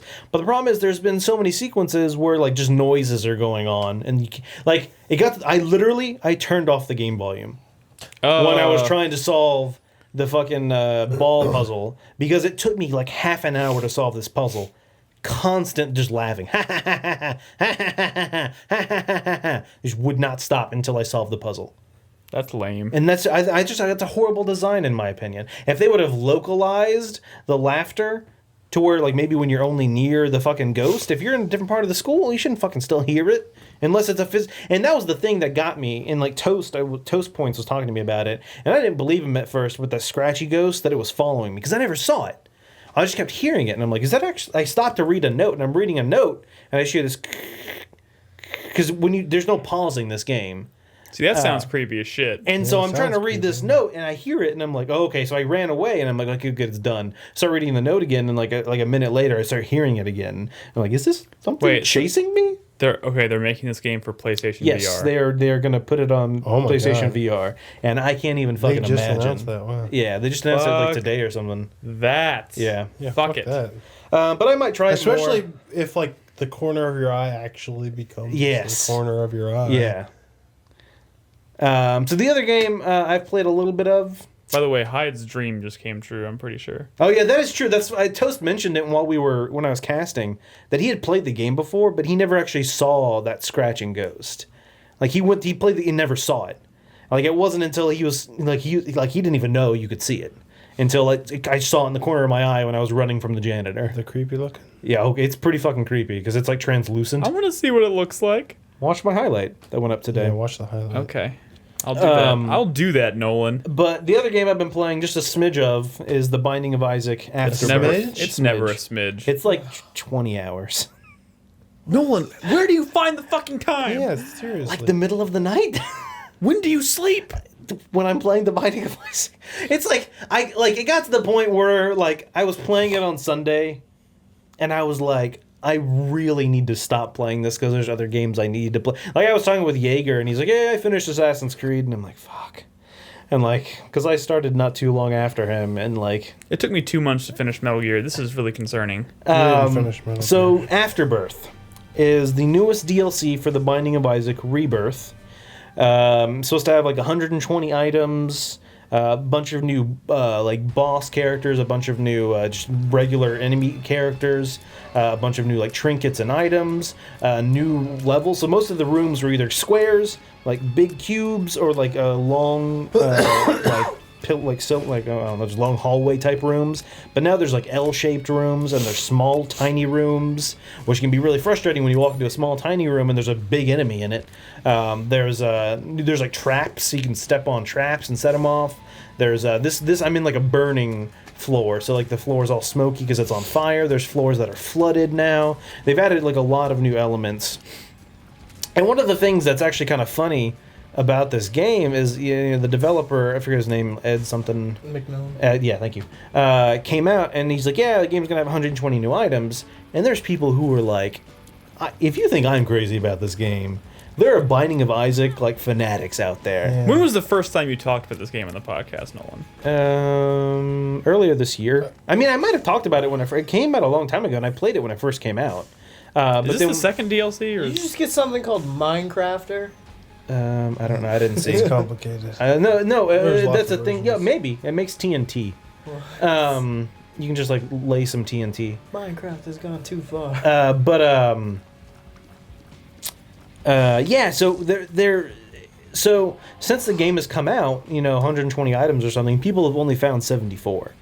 And they're flipping out because he's a motherfucking liar. There's not 100. There's only 74 items. And then it became this whole thing where, like, the number 109 keeps coming up, 109, and like he'll even like the Ed McMillan was like tweeting, and like he'll like include the number 109, and like there's this whole like fucking like mystery stuff because like there's a character from the Rebirth, so Wrath of the Lamb was the first DLC for Binding of Isaac. And then they combined that with the game to create Binding of Isaac Rebirth, which I think had a few more items besides Wrath of the Lamb. So I guess that was technically the first DLC. So this is the second DLC. I don't know how you would describe it. But so there's this whole fucking mystery going on around where are these other items. And when the first one came out, there's a character called the Lost. And for the longest time, no one knew about it. Because to unlock the Lost, you have to die 4 different times in 4 different ways as 4 different characters in these really fucking unique scenarios. Like, die as this person on this floor with this, like, kind of like that. Like, pretty crazy. And all of a sudden you unlock the Lost. And it took forever for people to figure that out. And people like data mine the game to try and solve, like, if you just look into the code, you can find. Obviously, they reference an item by name in the code, so, I mean, you can find it. And so they try and, like, hide the stuff from people. Like what Victor said. So the original Binding of Isaac was a Flash-based game. Yeah. And then when Rebirth came out, it They actually was rebuilt it running in on its engine. own engine, yeah. And it had new, lamer music, just like Meat Boy. Yeah. The music's still pretty good, though. But what? Okay. But yeah, and so now there's this whole fucking like community just trying to figure out the secrets behind what's going on with the Binding of Isaac Afterbirth. There were people who, the day it came out, like tweeted pictures of themselves who had already beaten the game on like the hardest mode. They also added new modes. They added this mode called Greed Mode, which is pretty cool. You kind of step on a switch and it spawns some enemies. It also spawns some money. And, like, the farther you go, like, the more money you get. Like, you can kind of be greedy and go a little farther than you need to get more money, but then it also makes you fight harder enemies. You only have to do, like, 8 out of 10 per level. But if you do all 10, you unlock, like, a devil room or an angel room and get items and shit. But then you finally fight, like, this greed boss who's this big giant guy who spawns, like, coins, and he has, like, a butt and all this. I don't know. It's pretty fun. But one of the cool things about the Binding of Isaac is synergy. So like items, when they combine together, they can create new. So like Isaac's attacks are his tears, and so you can you can power up your tears. You can do other things. And creating these synergies of items is a lot of fun. There are item types, like there are these guppy items, and guppy is like a cat. and if you get 3 cat-related items, so either Guppy's paw, Guppy's head, the collar, or tail, or 9 lives, any of those 5 items, if you get 3 of them, you become Guppy, which is this like flying cat character. And whenever you attack an enemy, you spawn a attack fly, so like a fly that will go and attack the enemy. So the more you attack, the more fucking weird. Oh no, yeah, it is. And so I have some footage of me. Let's switch that. I think I had become Guppy, so you can see all these blue flies around me, and I have Brimstone. Brimstone is a beam that comes out, and then I got Rubber Cement, which makes your tears bounce off of walls. So now I have Brimstone and Rubber Cement. So like my tears are kind of like just bouncing off of walls and doing all this damage. And so now there's another item called Tammy's Head. Now Tammy's Head isn't super useful because when you use it, it's one room recharge. So every time you use it, whenever you go into a room with enemies and you defeat them, it recharges. And so the problem with Tammy's Head is all it does is do 12 tears in each direction, which is not super useful because you miss most of the time. But if in this other footage you combine Tammy's Head with Brimstone and Rubber Cement, you get a different effect, which is something like this. What? What the fuck? So you walk into a room, you shoot 12 tears that bounce off each wall, and you just kind of just walk into rooms and destroy things. And I just because this is the odds of this happening. You know, there's like 300 something items in this game, and they're randomly generated. So the odds of me having Brimstone, becoming Guppy, so there's flies, getting Rubber Cement, getting Tammy's Head is super low. But like I just one hit, like the final like boss of this game, I walk in and just kill it. But this is what is fun about Binding. I've played a fair bit of Binding of Isaac myself, and that's what's fun about this game. But I still feel like that footage we were watching when you first started, was like I feel like it ramps up too slow, and when it gets going, it's crazy. But I still feel like every time you die and start over, it's a slog. So yeah, and so that is one of the issues, especially when you're just playing as a base character who just has the single tears. It can be very hard at the beginning because you don't do a whole lot of damage. When a tear misses, it can be devastating because you have to. There's a lot going on. So yeah, the game is very hard at the beginning, and it's all about. It's randomly generated. So there'll be times when I play the game, and if the first item room I encounter is a shitty item, I'll restart. Because I'm like, I don't want to start with like this shitty item. I'd rather have a better run. So I don't know. But once again, I think it was not too long after this point, I was like, I really got to stop playing this. Because, PS4 doesn't keep an hour. It doesn't keep a count of how much of a game you've played. It's bad. But on Rebirth, it's at least 200 to 300 hours. Dude, I don't even know. I can't even. And I bought this game on the 21st on PC because I didn't own it on PC, and so I bought it. I'm at 22 hours. And so at that point, I kind of looked at the clock and I was like, "You got to stop." Yeah. No one. And so no, I've already decided I'm done. Like I played, at least like 10 hours of Afterbirth rather, and I'm like, you know what? That's enough for any lifetime. Now, it's one of those games where since it's, it's a roguelike, if I'm ever bored and have nothing to do, or, you get in those ruts where you really don't want to play certain games, I'll pick this up and do it. But for now, I'm done with it for at least the year because there's other games I got to play. Yeah. But I've definitely enjoyed Afterbirth. Also, I had new challenges. New challenges are fucking crazy. There's this one where you have you can charge up your tier to make it more powerful. But if you miss, you take damage. Jeez. So you can die. You have to be. There's like some of the challenges in this game are fucking crazy. That's one of the things. I'll be passing on this. It's not my cup of tea. Yeah, but it's and what Wayward said, each run from start to finish, from when you boot up a new run to the end, can go anywhere from half an hour to an hour. Yeah. Depending on how fast or slow you go, and sometimes you can go 45 minutes. And have it end up being like a shitty run. Like you just take a few hits and then it's over. See, if I played this, I'd probably play one run about 60 minutes, finish it, and be like, well, I finished the game. I'm good. I'll go ahead and check that off my list. Unfortunately, from starting, you can't just do that. Like you have to like beat certain enemies certain amount of times with certain characters to unlock the rest of the game, kind of type deal. Yeah, but anyway, that's Binding of Isaac Afterbirth. If you've never played it, you should check it out. It's delicious. Yep. Delightful. All right, guys. News. Hi, what have you been playing? I've been playing Catch. Brad, you don't play catch with your dogs. Hyde's dream came true this week. He actually managed to sneak in here, and he's just sleeping on Brad's lap, basically. This is ridiculous. It's just ridiculous. He's bringing a really nappy vibe to the room. He's bringing all of our energy levels down. Hyde's Really sleepy Hyde's tone. out there like trying to find a razor blade. And Hyde just doesn't give a shit. I mean, Manty's out there trying to. yeah, just, Manty's probably out there losing his mind. No, he doesn't mind being. Oh, Manty sleep behind. Okay. Nolan, no! You can't do that. do that to Manty. All right. Why'd so you steal my news topic, Nick? your news topic. Yeah. No, actually, you can have this one because I remembered my real news topic at the beginning of the show. So why don't you take this one, Brad? Oh no, well I had a news topic. Just say it. No, I had my own news topic. Just say it I then. want to mention it.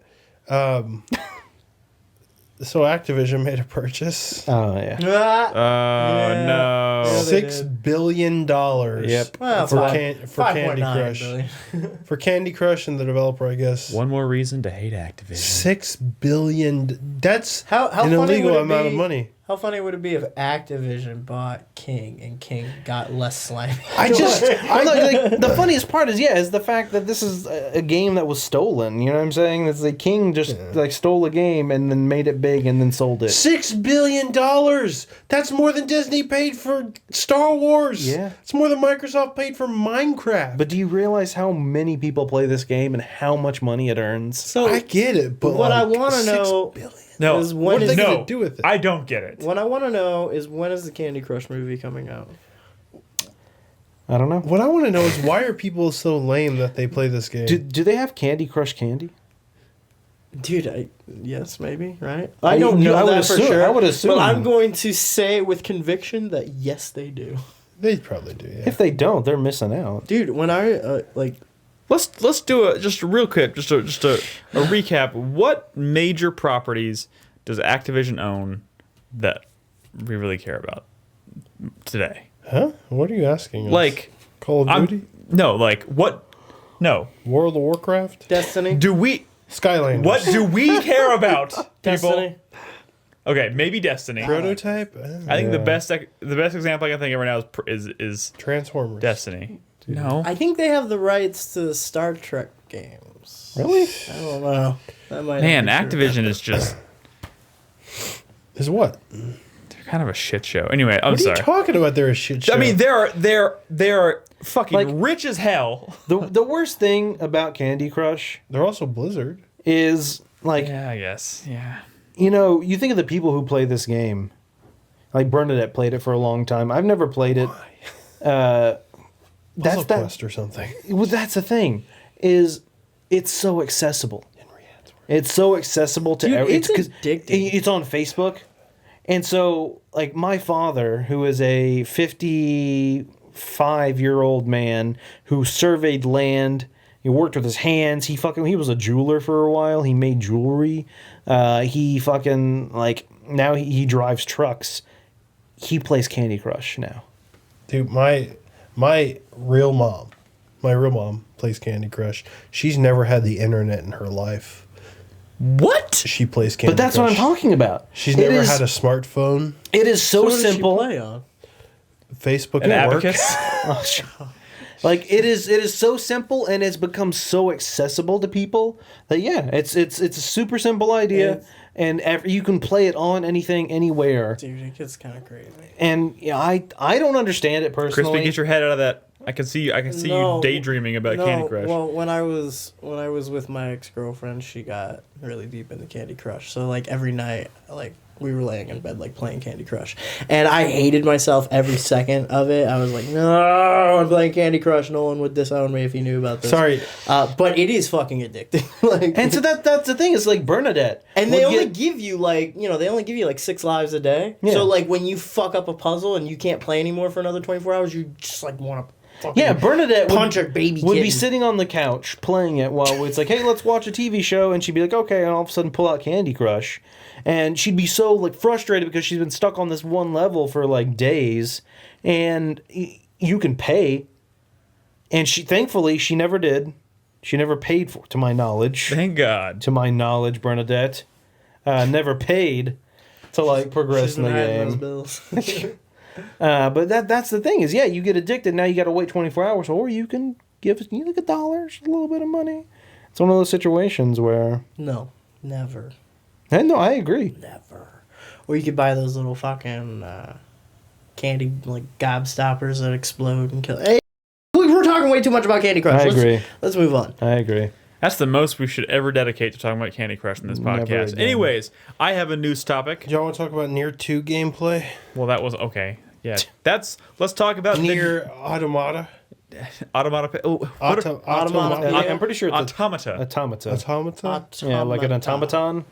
Yeah, I know, I know, but that's still What a not a word. shitty name. Automata. Automata. Well, Yeah. if it's Latin, don't most Automata. Latin languages put the emphasis on the second to last syllable? Anyways, Automata. I don't. the point think is that's true. Nier 2, which was surprisingly announced at E3 this year, which was probably is the it- biggest surprise of the show. Stop. We got some more details on it, and we got our first look at the gameplay. It's a Platinum Games developed game Yep. from Square Enix.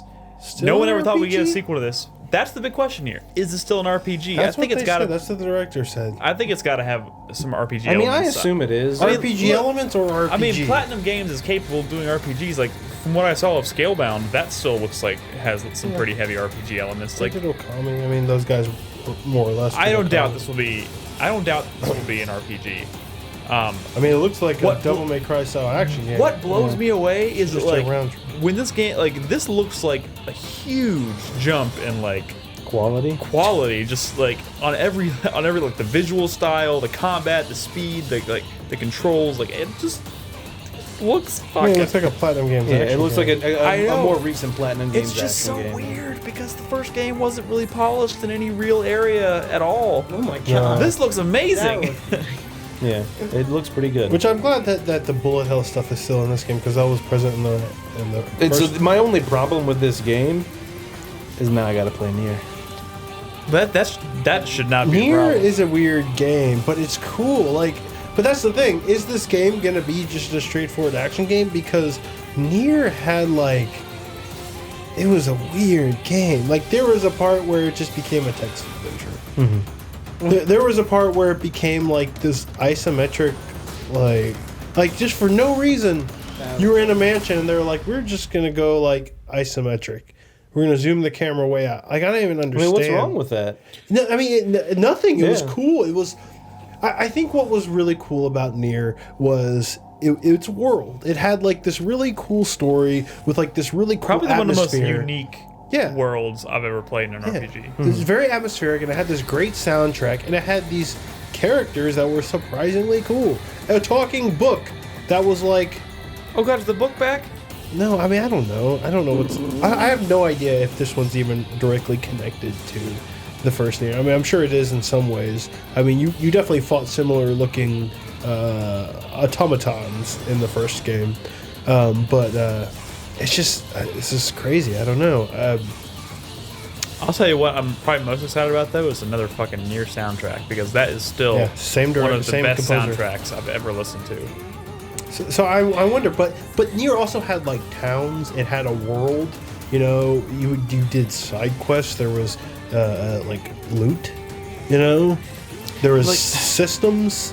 Like, but this looks like an action game? Nier's one of those games where it's been on my backlog since the day it came out. And it's just kind of been one of it's always been so daunting to me because I know it's not really not that long of a game. No, it's not. If you can play 20 hours of Binding of Isaac, you could knock this out in a weekend. Nick, the problem with Binding of Isaac compared to Nier is I don't play Binding of Isaac. I don't sit down. I play it for like half an hour at a time in little chunks because it's a fucking roguelike. Whereas Nier is a game where I'd want to actually kind of devote some sessions to it. And from what I've heard, it can be a little bit longer than 20 hours. Yeah, if you play past the first ending, because there are multiple endings. Yeah. But that's also one of the unique aspects of the game. Is that going to be a returning aspect? Who the hell knows? Yeah. I'm really excited because I love Platinum games. This game, just the gameplay looks leaps and bounds smoother than the previous game. But it also But I mean, has, are you going to be able to drift on a pig? that not. is the real question. Who knows? Who the fuck knows? All right, let's move on. We have what other news topics we got? I have You one got more, one, but I'll Nick. save it for last. I think yours is last. Yep. Yeah, we don't I think have All much. right, I completely forgot about this because Bob Ross on it's been a Twitch. crazy week for me. But I completely forgot the biggest news. Fucking Outlast 2 was announced, Yep.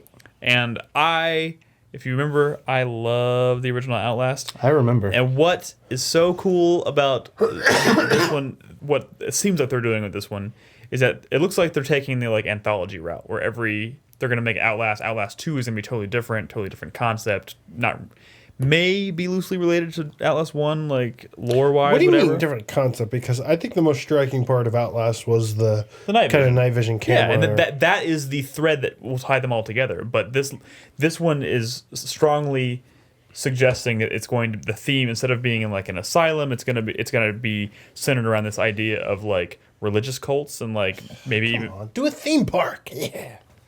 dude, that's not Scooby-Doo, Brad. That's not out of the question. But like the teaser trailer was just this slow pullback of like a upside down burning cross. How come it can't with be like woods in the How background? come it can't be a religious theme park?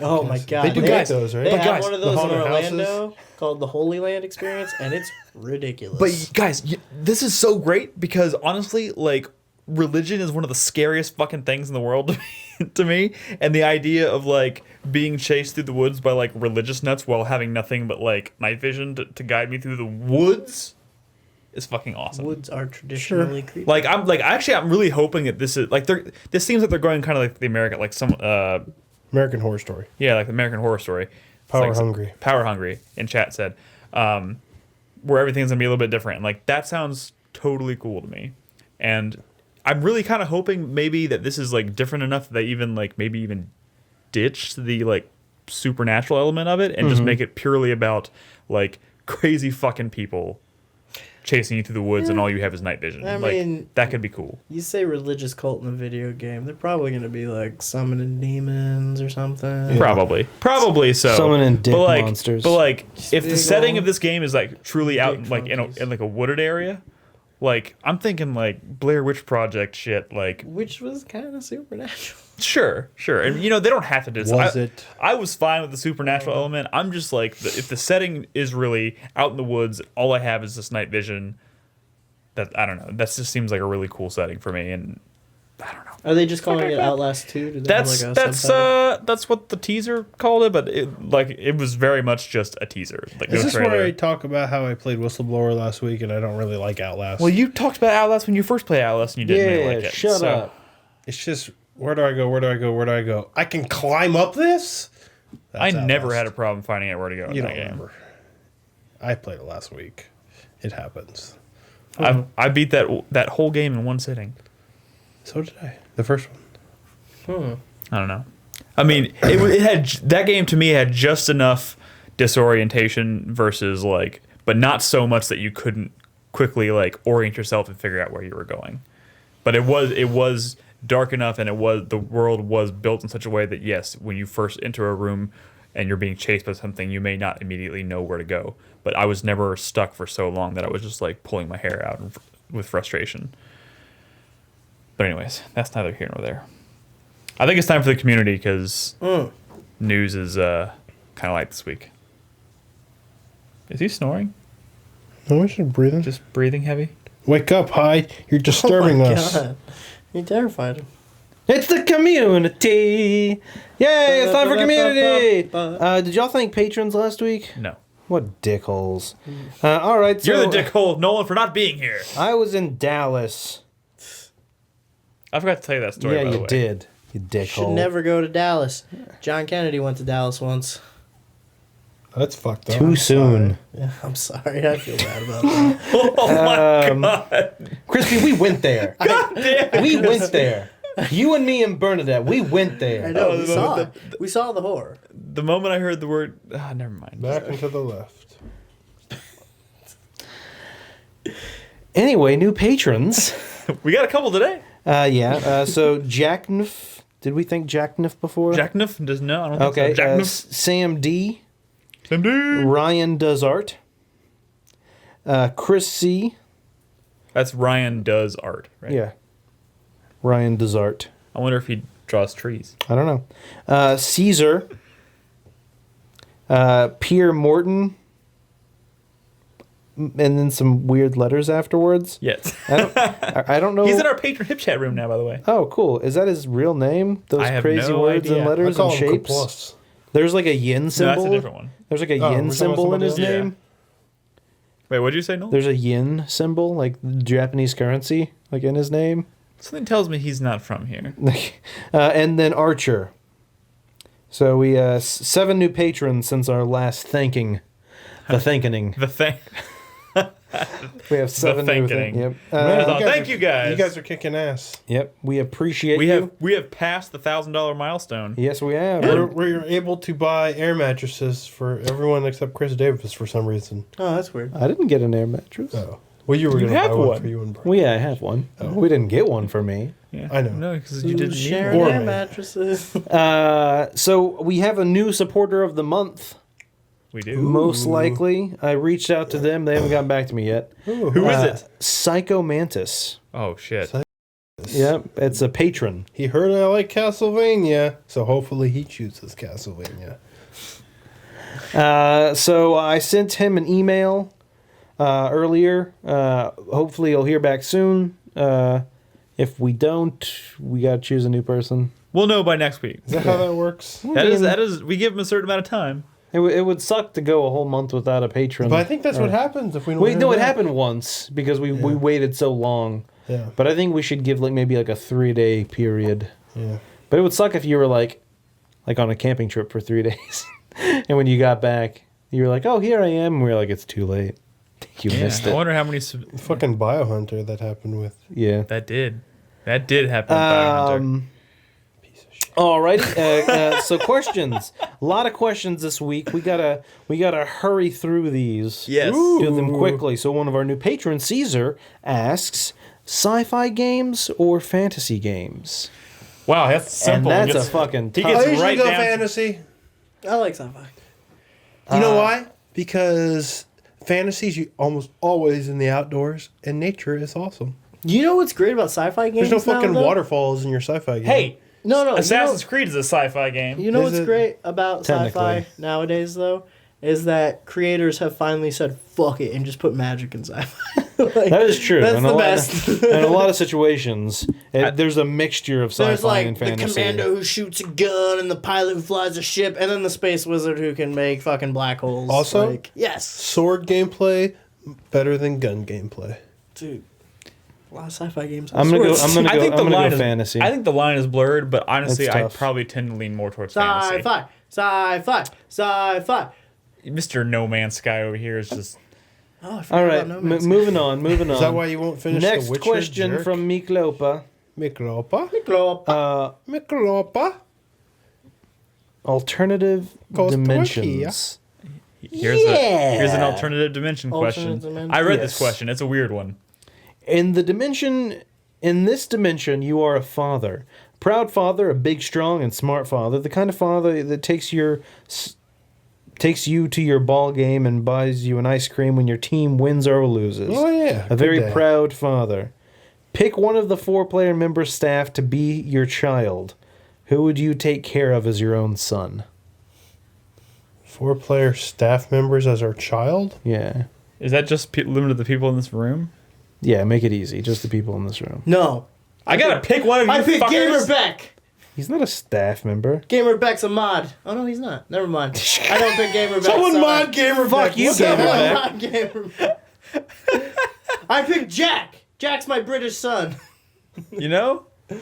Is He's easy to cook. you know what? No, Carlos, all the way. No, he'd be a terrible child. But he'd be fun. I imagine. I don't know. I feel like this is hard because I know all of you too well to know that I would never want any one of you as a child. You wouldn't want to talk to us about sex? No, definitely not. The birds and the bees. Yeah. Jack and Beck are my little boys. My sons, I'm so proud of them. Let me talk to you about Mr. Hand, son. Oh God. I don't know, crispy. I'm choosing George. We could watch I'd be a great son. cartoons.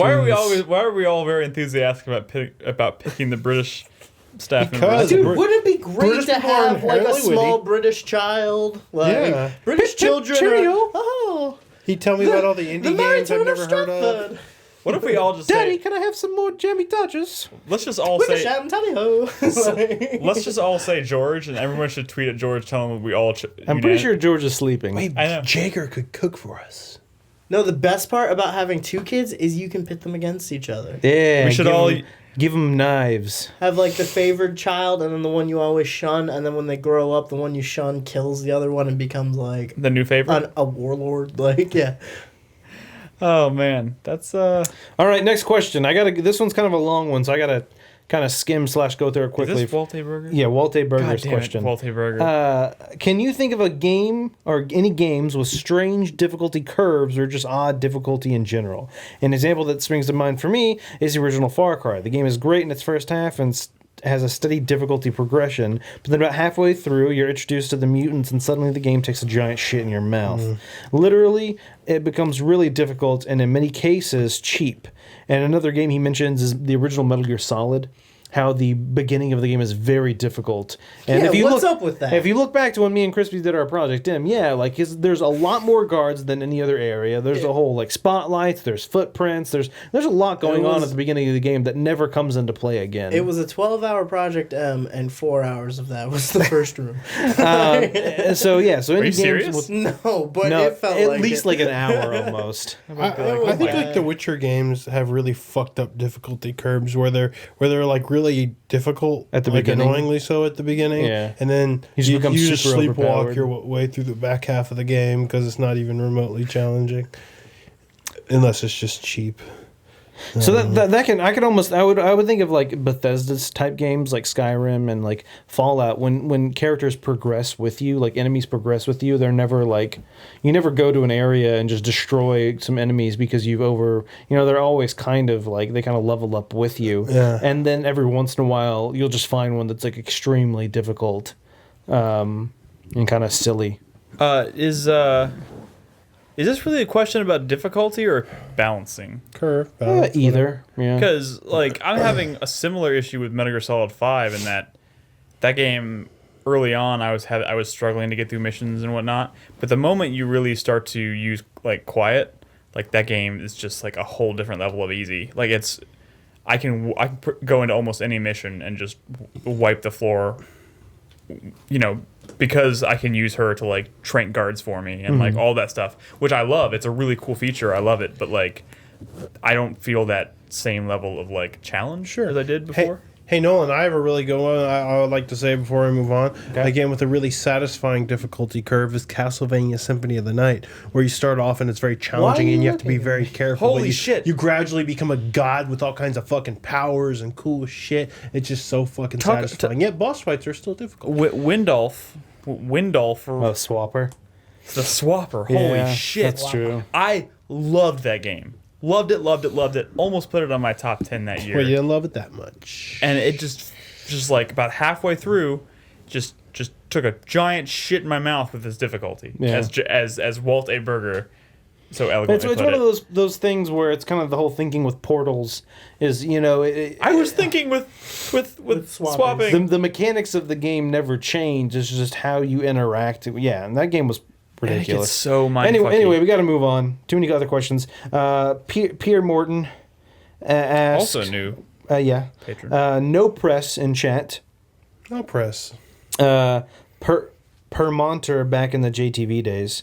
With Nick's list about games that could gain by going open world, I couldn't help but think about games that could gain by going away from being open world. See, a lot of people complain about newer games being overly big and long, and wanted to know if you had any games or franchises in mind. I, for one, think the Batman games are a great example. As much as I've liked them, Arkham Asylum is the only one I finished without feeling like I had to push through the game. He's yet to finish Arkham Knight. So any games that are currently open world that you would like to be a little more linear or smaller? I will say I couldn't even imagine Batman going back after what it is now. Going back to what? Regressing from being as open as it is. I feel like that game has only gotten better as it's become more open. But I see why he was trying to do that, to think of games because there are plenty of games like that. I would never want Witcher 3 to backtrack to where it was in Witcher 2, but goddamn, it's too big. I feel like it's too big. That's a really good question. But I mean, Because when I think of open world, my mind immediately jumps to like the ones that stand out to me as the ones that like really benefited from going open world. Red Dead Redemption being one of them. Man, That's a tough question. that is a really tough question. More often than not, I feel like going open world has benefited. well, if you do it depends. right. Yeah, the thing is, it's if you do it right. Like Dragon Age Inquisition did it wrong. Yes, Dragon Age would be one. But I don't think that is a game that should go back to the way it was. I just think they need to do that's what I'm saying. I'm not saying it should necessarily go back. I'm just saying they did it wrong. Yeah. They went open world in a wrong way. You're thinking about games that like kind of sit on the fence in a weird way, where like they do like I'm thinking about like Destiny, which the way Destiny does quote unquote open world is weird as fuck. Because every planet is basically one giant level that's like all these different kind of like smaller levels connected together, but then all your missions and all your strikes and all your raids that take place on that planet use the same map just in different ways. It's like, oh, you're on this section of the map and this is this like I feel like if they just did specific mission-based levels that were much more focused and like had good level design, that would almost be preferable to what it is right now. And I know you guys don't really relate to that at all, but that's just what I'm saying. Here's a tidbit of information's laid. Nobody finished Dragon Age Inquisition. Dude, I did. Well, Emily did of all like Really? I finished Yeah, the story. she Does just that count? destroyed that game. You know what? I bet more people finished Inquisition than Dude, Witcher Emily 3. is almost done with The Witcher 3. Probably. Did you hear me? Yeah, I heard you. I can't think of any. even- Honestly, You just got to do it. I It's not can't like think of the any game's hard. games that are currently open world that I would want to become less open world. I feel like I've put as much time into Witcher 3 as I did Dragon Age Inquisition, though. And I'm Maybe. like nowhere in Witcher. But so because like one of my things with that is I feel like the games get their kind of soul from being open world. And I think it would be kind of difficult to retain that feeling going more linear. Because that's what makes it feel like kind of like a simulation. Fauska's right. Like, Fauska's right. I think Metal Gear Solid was an interesting, like Metal Gear Solid 5 was an interesting experiment with open world. But man, it's definitely not my favorite like world or like. It's not my favorite format for Metal Gear. You're right. But I all. don't want Metal Gear to become linear like, say, Metal Gear Solid 4. I want it to be kind of like Metroid-y a little bit, like kind a of like... consistent, but like... More like Metal Gear Solid Say 1, what- less like 4. Well, say what you will about Metal Gear Solid 2, but like, I think that was a perfect Yeah. like setting for. Yeah, two. Yeah, like the 1 and 2 oil have rig. my favorite structures, like overall structures, because, you spend a lot of time in the same area, kind of get to know it, All right, next question. Maybe Borderlands would be like tolerable if it wasn't. Yeah, open if it world. didn't feel so MMO. Next Maybe if question it didn't have any gunplay, from it was just like Gonzo dialogue. Lude. Gonzo Lude. With Twitch promoting its new Twitch creative section with an 8-day Bob Ross marathon, I was wondering if you all had fond memories of watching the joy of painting with Bob Ross as a kid. I have watched never it. seen an episode of Bob Ross. That's really strange. And you haven't seen this stream? No. I watched it when I was younger, but not a whole lot. I probably only watched, 5, 6, 7, 8 episodes, not too many. But then, like 2 years ago, Bernadette got super fucking into Bob Ross, and like 2 or 3 years ago, Was she painting along? she would paint some stuff too. But she just got super, and she would just watch it all the time. She would just have it going. Like when she was like, she'd fall asleep to Bob Ross. I'm sorry. Yeah, that's the same thing with Malia. She used to fall asleep with Bob Ross playing in the background. No, nobody should give me shit for not taking the time to watch this Bob Ross marathon. I do not have time to spend the little time that I have watching Bob Ross on Twitch. This guy. Yeah, I've Pull it never... up on your phone while you're taking a dump or something. Ryan Does Art, Prince of the Universe in chat, asks, can each of you recommend me one game that has done the best job of making you feel like a detective, or at least does a good job of making you feel like your main goal is to Gone solve a Home. mystery? Gone Home. You Gone can repeat each other's answers, and you cannot repeat each other's answers, and you cannot pick a game in the same franchise I don't care. as Gone the Home. game and I would another say- person's answer. Well, Maybe who's making the rules here? Deus Ex Human Revolution had some moments that were kind of cool. I really, really liked Condemned's detective elements. I wish they did more with it. Gone Home. I said that before you, so pick Yeah, I a don't different care. one. I'm so... That's still I the don't best care. example. I don't care. I think L.A. Noire had a lot of potential, but Nope. kind of fell flat. It relied too much on that really fucking weird like interrogation system. Which was actually That very was brilliant. But if you want to talk about like consistent. a game that makes you feel like a detective, I mean, that whole game is you as the detective. No, the doing game detective is shit. telling me that I'm a detective, but I'm not really doing anything. Yeah. Like, There's something I played recently that had a similar Gone Homey type feel to it, but I can't remember what it was. What You did know I what? play? Fucking L.A. Noire probably could have been a game that would have benefited from being less open world. Probably. Yeah. Very much. Yeah. That's a good answer. Yeah, Brad, I know what you're talking about because recently. Are you thinking of Her Story? Yeah, her Story. story. Oh yeah, That's a that is good so one. fucking weird. So yeah. But like, you don't. There's not really like a moment with that game though where like it. Oh, there was for me. When you start putting the shit together. Yeah. Yeah, but I mean, it's all something that happens like in your head. It's No, not yeah, like definitely. The game. The game doesn't tell you congratulations. You Yeah, did it's it. like that's it. So like, I think our consensus here, Prince of the Universe, is Gone Home, Her Story, Condemned. And there's any Well, others? you said condemned. Ones where you have Oh, I'm sorry. I'm sorry, asshole. I'm joking. Batman. The latest Batman did a better job of making me feel like a Yeah, detective. I think there were some cool moments. I like the one where you like kind of scrubbing through the video and like pulling. They don't do that. Pulling They do that clues like and- twice in the new. No, one. I'm talking about the ones with actual. But they like, did video. that in Origin. No, with actual video where you were trying to find the part in the scene. You were like rewinding it to like not the one where you're actually in a scene, but the one where you're like picking with the sections cameras. of the Yeah. The cameras, yeah, and you're like looking to like see like the pin pad. In the yeah, fun Or house. like where That did was he cool. place his hands? You know, Yeah. follow his So you In handprint. the could find Funhouse, right? Where did he touch the ground? Yeah, Yeah. well, he did that in the movie studio and the airship. Movie like, studio, yeah, that's what I yeah, was yeah. thinking of. I like that Um, stuff. That was cool. That was really cool, actually. All right. Couple more questions. Got to skip a few. Sean Kelly asks, in my 7 or so years listening to the podcast, I don't think I've ever heard y'all complain about another one of you farting. How often would you estimate y'all fart per podcast? Thanks and keep During up the the good work. podcast? Never, I don't think. I usually try and hold it in. I take one for the team.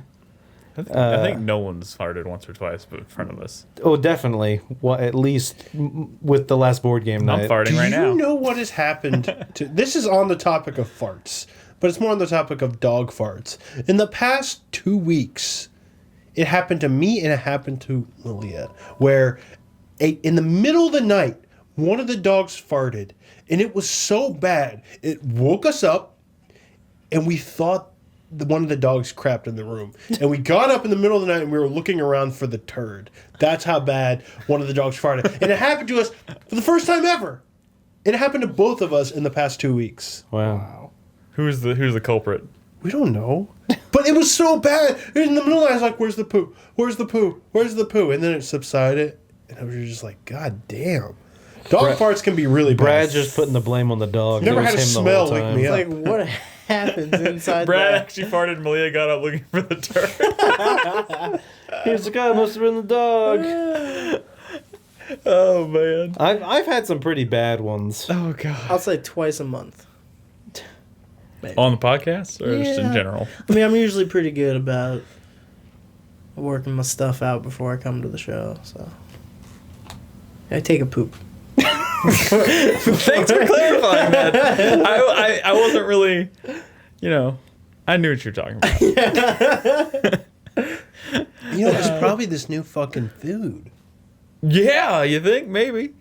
See, that's what happens No, when his poor intestines. Well, yeah, they're- corn is not the first ingredient. They're adjusting.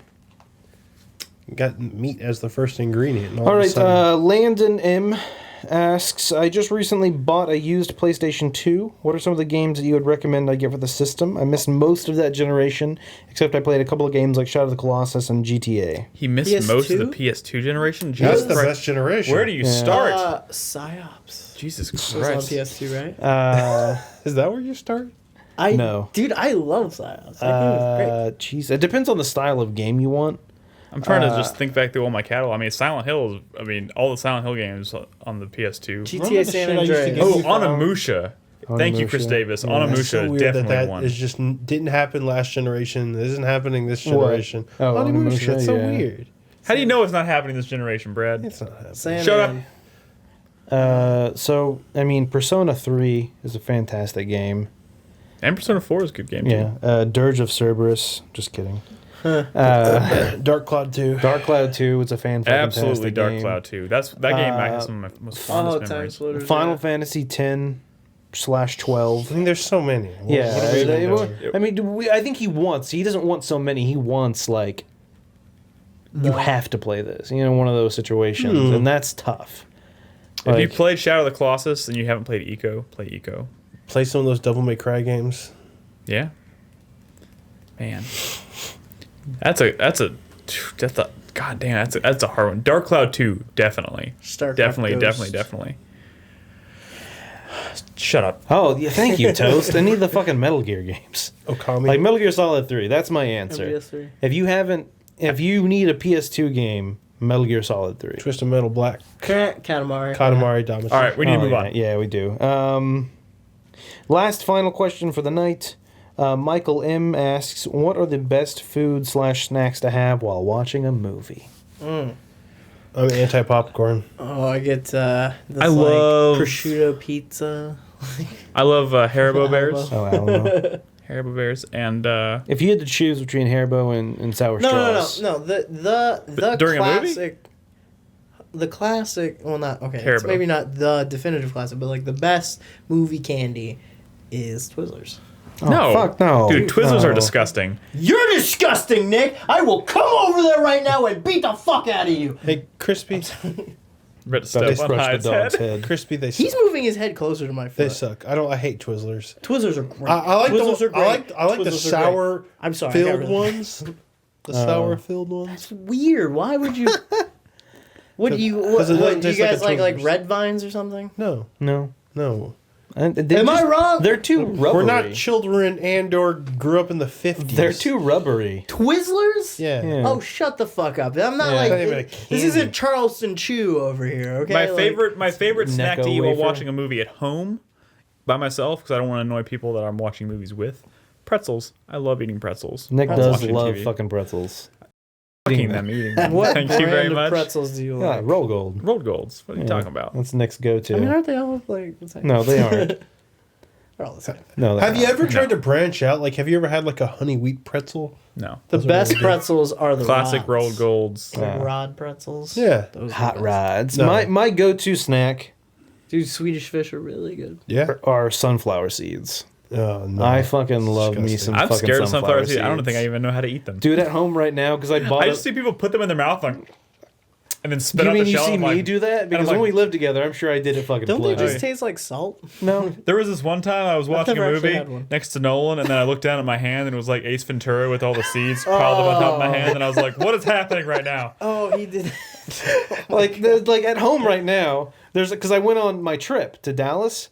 There's an empty Buc-ee's coffee cup filled with just empty sunflower seeds. Disgusting. By the way, How is it disgusting? way- They're fucking delicious. I used to work in a movie theater, and like sometimes some dude was eating sunflower seeds and just didn't give a shit. and well, just spit that's them all just over the that's just a floor. fucking asshole. I don't ever spit them on the floor. this is totally unrelated, but the first time Emily came to Texas, or she came, we went to Pac South, and we stopped at Buc-ee's. She was appalled by the fact that Buc-ee's existed. That it's like a gas station the size of a Walmart. Last time we were driving to Dallas, she was like, "Can we stop at Buc-ee's?" Yeah. She is on board. They just all- opened the one up in Temple because it's Yeah. almost as big as the Yeah, one in. I think it might be bigger. No, the inside's smaller. They have the similar gas station I pumps. feel like but- a super Walmart. They have a Buc-ee's in Temple. yeah, Yeah. they just built it like a year ago. Yeah. Once the moral outrage subsides, Buc-ee's is pretty Yeah, good. she was morally outraged by the fact that It's it existed. like icy machines and snacks as far as the eye The can second see. time she actually stayed and was like was shopping for things and like taking pictures. They have a beef jerky counter bigger than most delis. For those who aren't from Texas, Buc-ee's is a gas station, a rest stop here. Cleanest bathrooms, cleaner than any bathroom I've ever had in a home. They are spotless. The inside of most Buc-ee's, I mean, some of them are smaller, but the ones around here, longer than a football field. They are literally the size of the Walmart's. inside is longer than 2 football fields. The one by where I used to live, 120 pumps. had You And there was never less than like 100 people. that's not a Like, guesstimate. There are literally 120 pumps You at pull the gas By the way, station. we walked through the Buc-ee's. They had like a display of giant they have like a pyramid of like these really fancy birdhouses you could buy. Oh, they have were all like kinds of $100. They will never not greet you when you walk in the door. Always, hi, welcome to Buc-ee's. And they advertise their pay because they pay well. Like the minimum you can get there is like $11.50 an hour. Yeah. That's the minimum they will pay you there. And that's for like a cashier or like a stock boy, whatever. It's a great fucking place. Last few times It's magical. I went into Buc-ee's though, I was like, I feel like I'm over Buc-ee's. Well, I mean, when you live 'cause with you it live for here. however many decades, it becomes after a while, less of a you're just spectacle. like, oh, it's just a big gas station. So you like at one point you're like, God damn it, why is this place so big? And Like, they have really good I just beef want to get to jerky. my snacks, use the bathroom, and go. Dude, but like any beverage that you could want, they Oh, yeah. probably have. Yeah. Like, Anyway, It's pretty amazing. That's it for questions. If you are a patron, all you go to go to the patron page, and every week we post a post, and you can ask a question, any question you want. If we skipped your question, don't feel bad. It's not that we don't like you, maybe we do, but just repost it again. If we skip it 3 times, then We initially maybe said we don't. were going to try and do like 2 or 3 questions. a Yeah, show, we've been doing a lot. But we've been doing a lot. But I enjoy answering this question. Yeah, no, definitely. And so now it is time for Chatter of the Week. Robots in disguise. no. No. It's part of the show where we pit 2 chatters against each other in an all-out brawl of chatterness and how fast they can run across Buc-ee's. They got to do it fast. Dude, that's a shuttle run across Buc-ee's. There's a shuttle that takes you from one end of Buc-ee's to the other. Chatter this week is Prasha. Texas. What is it? Prasha. Prasha. The tiger in chat. Tiger. I assume they are Thai. The tiger. Tiger. T-H-I? Yes. T-H-A-I? Yeah. Is that what I said? Did I not say said the A? T-H-I. Okay, I meant to say an Tiger. A in there. Tiger. Yeah, tiger. The nice tiger. From Chicago. From Chicago. Go. Shameful secret. Chicago. Back in high school, I used to play a lot of Call of Duty Modern Warfare 2. No, God. I logged in a solid month on it. In 2009, I only lived 11 months? Oh, because they were playing. Okay. I was like, I was like, you only lived 11 Yeah. months? How does that work? I also buy a lot of games new and never open them because I never have time. I still have Star Ocean Last Hope International for the PS3 wrapped up. That's not terribly uncommon. Yeah, some people do that. I try not to. I've got one or two. Greatest gaming achievement, Platinum Trophy in Modern Warfare 2, LOL. I think my gaming achievements are pretty standard, non-gaming. I was able to get David to give me the middle finger on the stream by typing "I hate David" in chat. That's and then an Brad achievement? screaming it out loud. JK, love miss David though. He says he doesn't miss you. Prasha's top 5 games of all time. Number 5, Crisis. Core Final Fantasy. Gross. No, Next no, no, no, person. no. Crisis. No, Crisis. Comma Crisis. Dino. Crisis 1. Crisis of Dinos 2. What? Oh, he fucked it up. He fucked it up, didn't he? Dino Crisis. Oh. Yeah. 2. That was a trick, you piece of shit. Is that you, or is that how he wrote it? That's how Dino we Crisis wrote it. is That's way not more. how... Let me see that. Oh. Oh, my God. Oh, my God. Dino Crisis 2 is a great game. It is really arcadey. I forgot. Well, yeah, it is very. I downloaded it for my Vita, and it's like It's very you're just arcadey. running around blasting raptors. Getting points. Colossus, number 4. Shadow of the Colossus. Shadows thereof. Oh, my God. Yes. Shadow of the Colossus. Number 3, He's trying to game the We ain't got system. time for this shit. He's no trying one. to game the system. Link. To the past. Link's Awakening. To the past. Link, the Waker of Winds. God damn it. What? Did he write them all like this? He loses. No. Link isn't E. even in the original title. Correct. Yeah. You can't do that. Also- you can't do... Also, his name's not even necessarily Link. I mean, it's a Yeah, different and kid. that game he never... actually, no. No. I don't know. Whatever. Eternia... No. I'm not even gonna guess. Tales of Eternia? Yes. No. All right. Protest. And number one game of all time is Metal. Gear Solid 3. Metal Arms, Glitch in the System. That game's underrated. It's cool. I'm not guessing. They say any of the Metal Gears, but that's kind of cheating. That is cheating. One. You have to pick one. That's like 9 games. You can't just not pick your favorite child. You have to pick one. They picked 3. Well, let's move on to the And they winner. said, I've been following you guys since podcast 50. It's great to see how 4PP has grown. Cheers. Cheers. Yeah. Surprised David gave you the middle finger. And this week, Prasha is up against I don't think he ever gave me the middle finger. no one. He said he really liked What? it. There's no more chatter of the week. That's it. That was What? the last That one. was the last one. So Prasha wins. Oh my god, no, he loses. What? well, Why? Prasha wins by who? default. No, To he can whom? lose by And- default. And I think that's a good place to end Chatter of the Week. Forever? Oh, I mean, no! so we've been doing Chatter of the Week for what, 3 years? 4 years? More than that. Is this the end of an era? This is the end of an era. And so I've talked about it with y'all, and for a while I've been wanting to do something new. Mainly because most of our community can't submit for Chatter of the Week anymore. They all have done it. Yeah. We've pretty much gone through most of our community. half of them are losers anyways. Exactly. So That's true. we would like to give the losers another chance. And so I've been working on something. It's not finished yet, so we're not going to talk about it yet. I But don't even know what you're talking about. we're going to replace Chatter of the Week. That way it's going to be opened, and oh my god, the emails. It's called. The I gotta flood that's gonna rebuild happen. that form. That won't be too hard. That's going to come in. So be looking for that. We'll probably announce it before the end of the year. We're taking a quick hiatus from Chatter of the Week, though. Okay. Send your best dick pic to. No, it's gonna be like waifu poem face off. Write a little poem about your favorite What? video game waifu. Waifu haiku. Waifu haiku. Oh man. Waifu All right. haiku. That's Well, pretty good. That's cool. So thanks to everyone. I mean, yes, it is an end of an era. It's been fun. It's several years, hundreds and hundreds of chatters. Thousands? Do you think thousands? I don't No, think. No, that's hundreds. hundreds. Yeah, Look, thousands. Two per show. No, we're at thousands, 432. thousands in our hearts. Hundreds. But yeah, so we appreciate all of you, and now everyone's gonna have a chance. Everyone to will lose have a chance. again. All right. Well, I guess we'll How's talk about that. Bondi? We'll make an announcement soon. In the meantime, I think it's time to wrap up this show with the 4-player minute. I implore you to please move quickly. Oh, The show has gone he long. implores us. I implore you. Brad, would you care to start us off? Sure. What's the 4-player minute, Nick? Hype, sweat, God. duck. I can't even say it.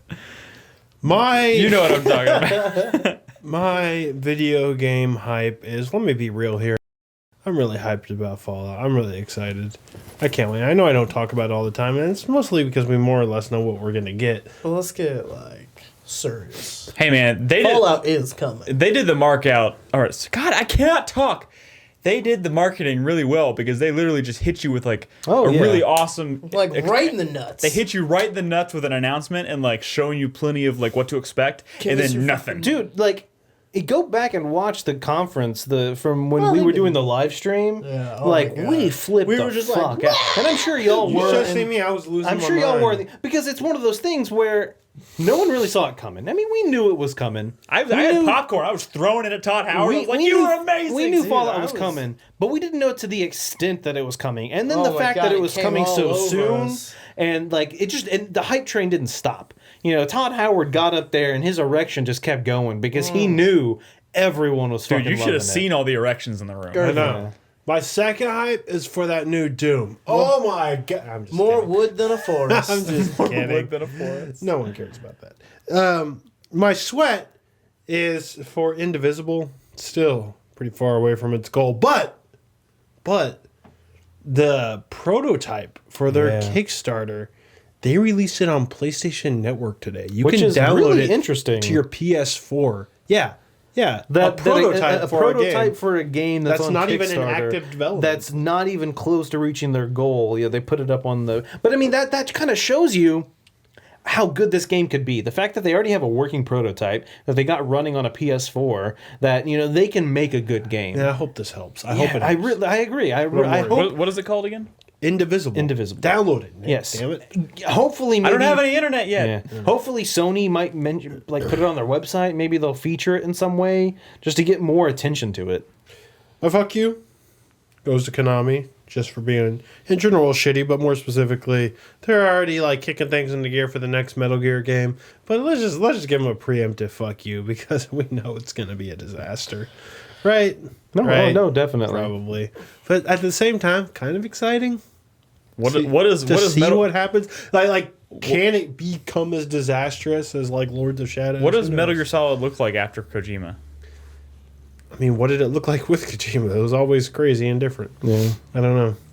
And my thank you goes to all the lovely patrons. I'm really excited about camping this weekend, and you guys made it happen. I've always been wanting to go camping with the website crew for like years, but this sort of gave us a good excuse to do it. We were very excited when we thought of that milestone too. Like when we were like, and then we hit it so fast, but it was like, oh man, I'm just excited to do it. It's pretty cool. Yeah, so that's all.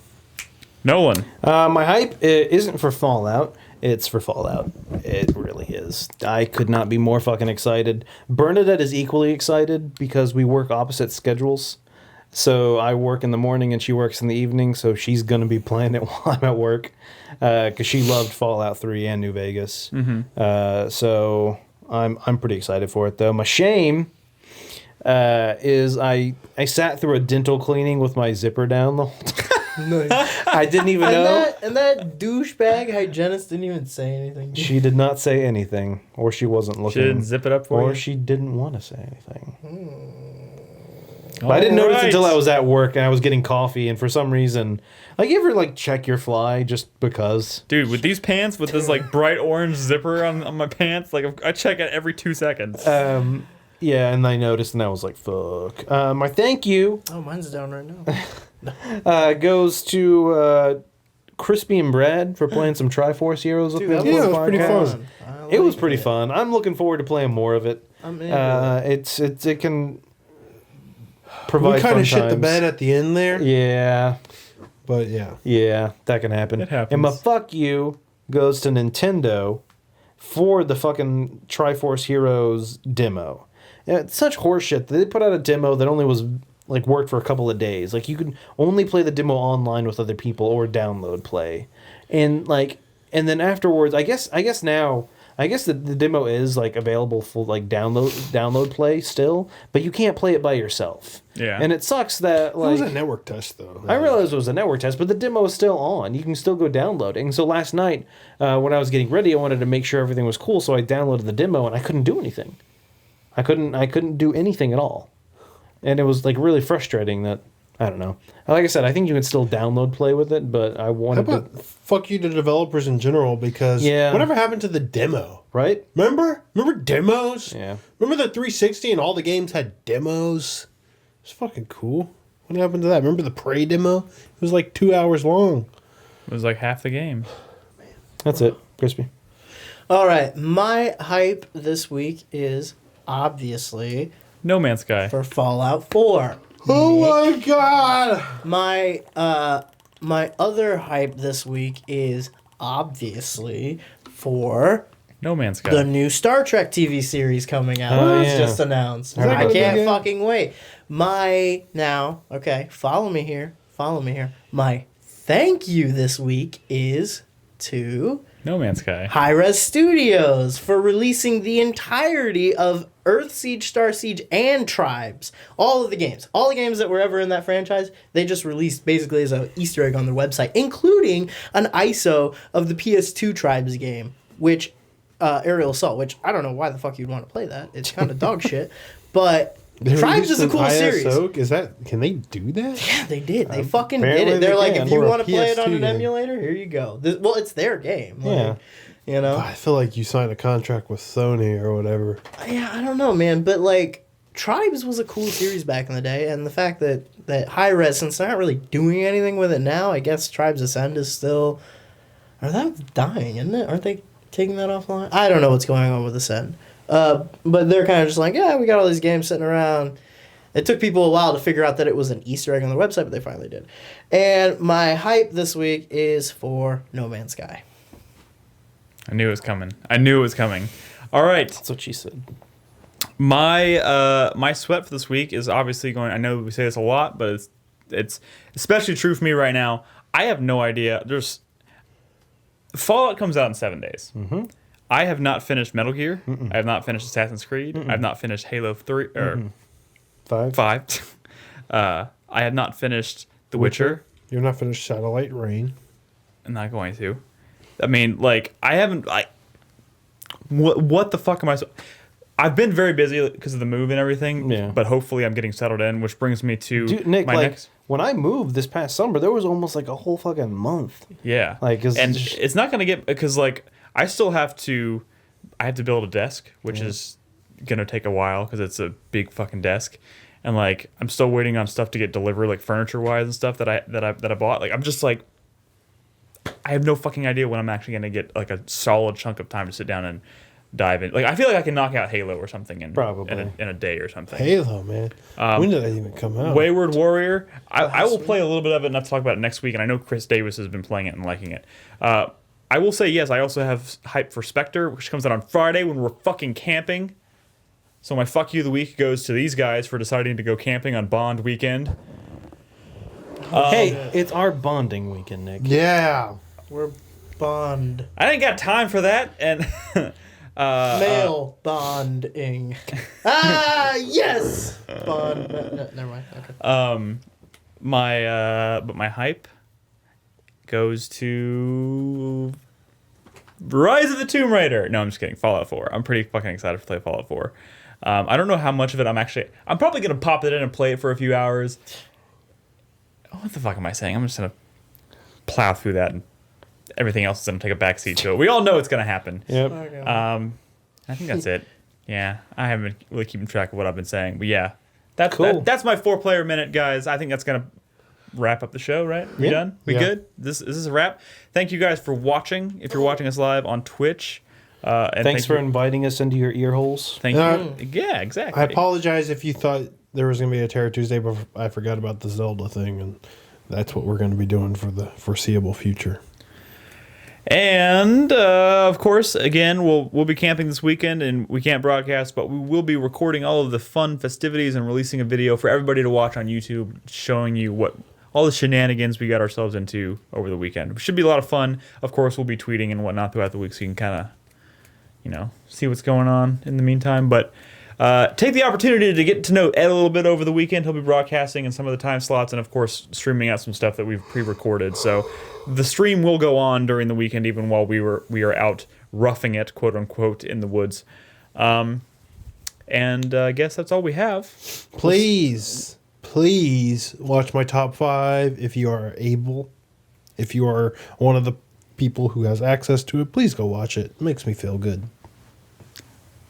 It does make him feel good. I know it. He tells me all the time. Anyways, thanks for listening. We'll catch you next week, next Tuesday night on Twitch for another live recording. And, of course, you can find the audio podcast every Thursday when I post it in the afternoon. So, 4playernetwork.com. We'll see you next week. Goodbye. Or tomorrow night or whenever.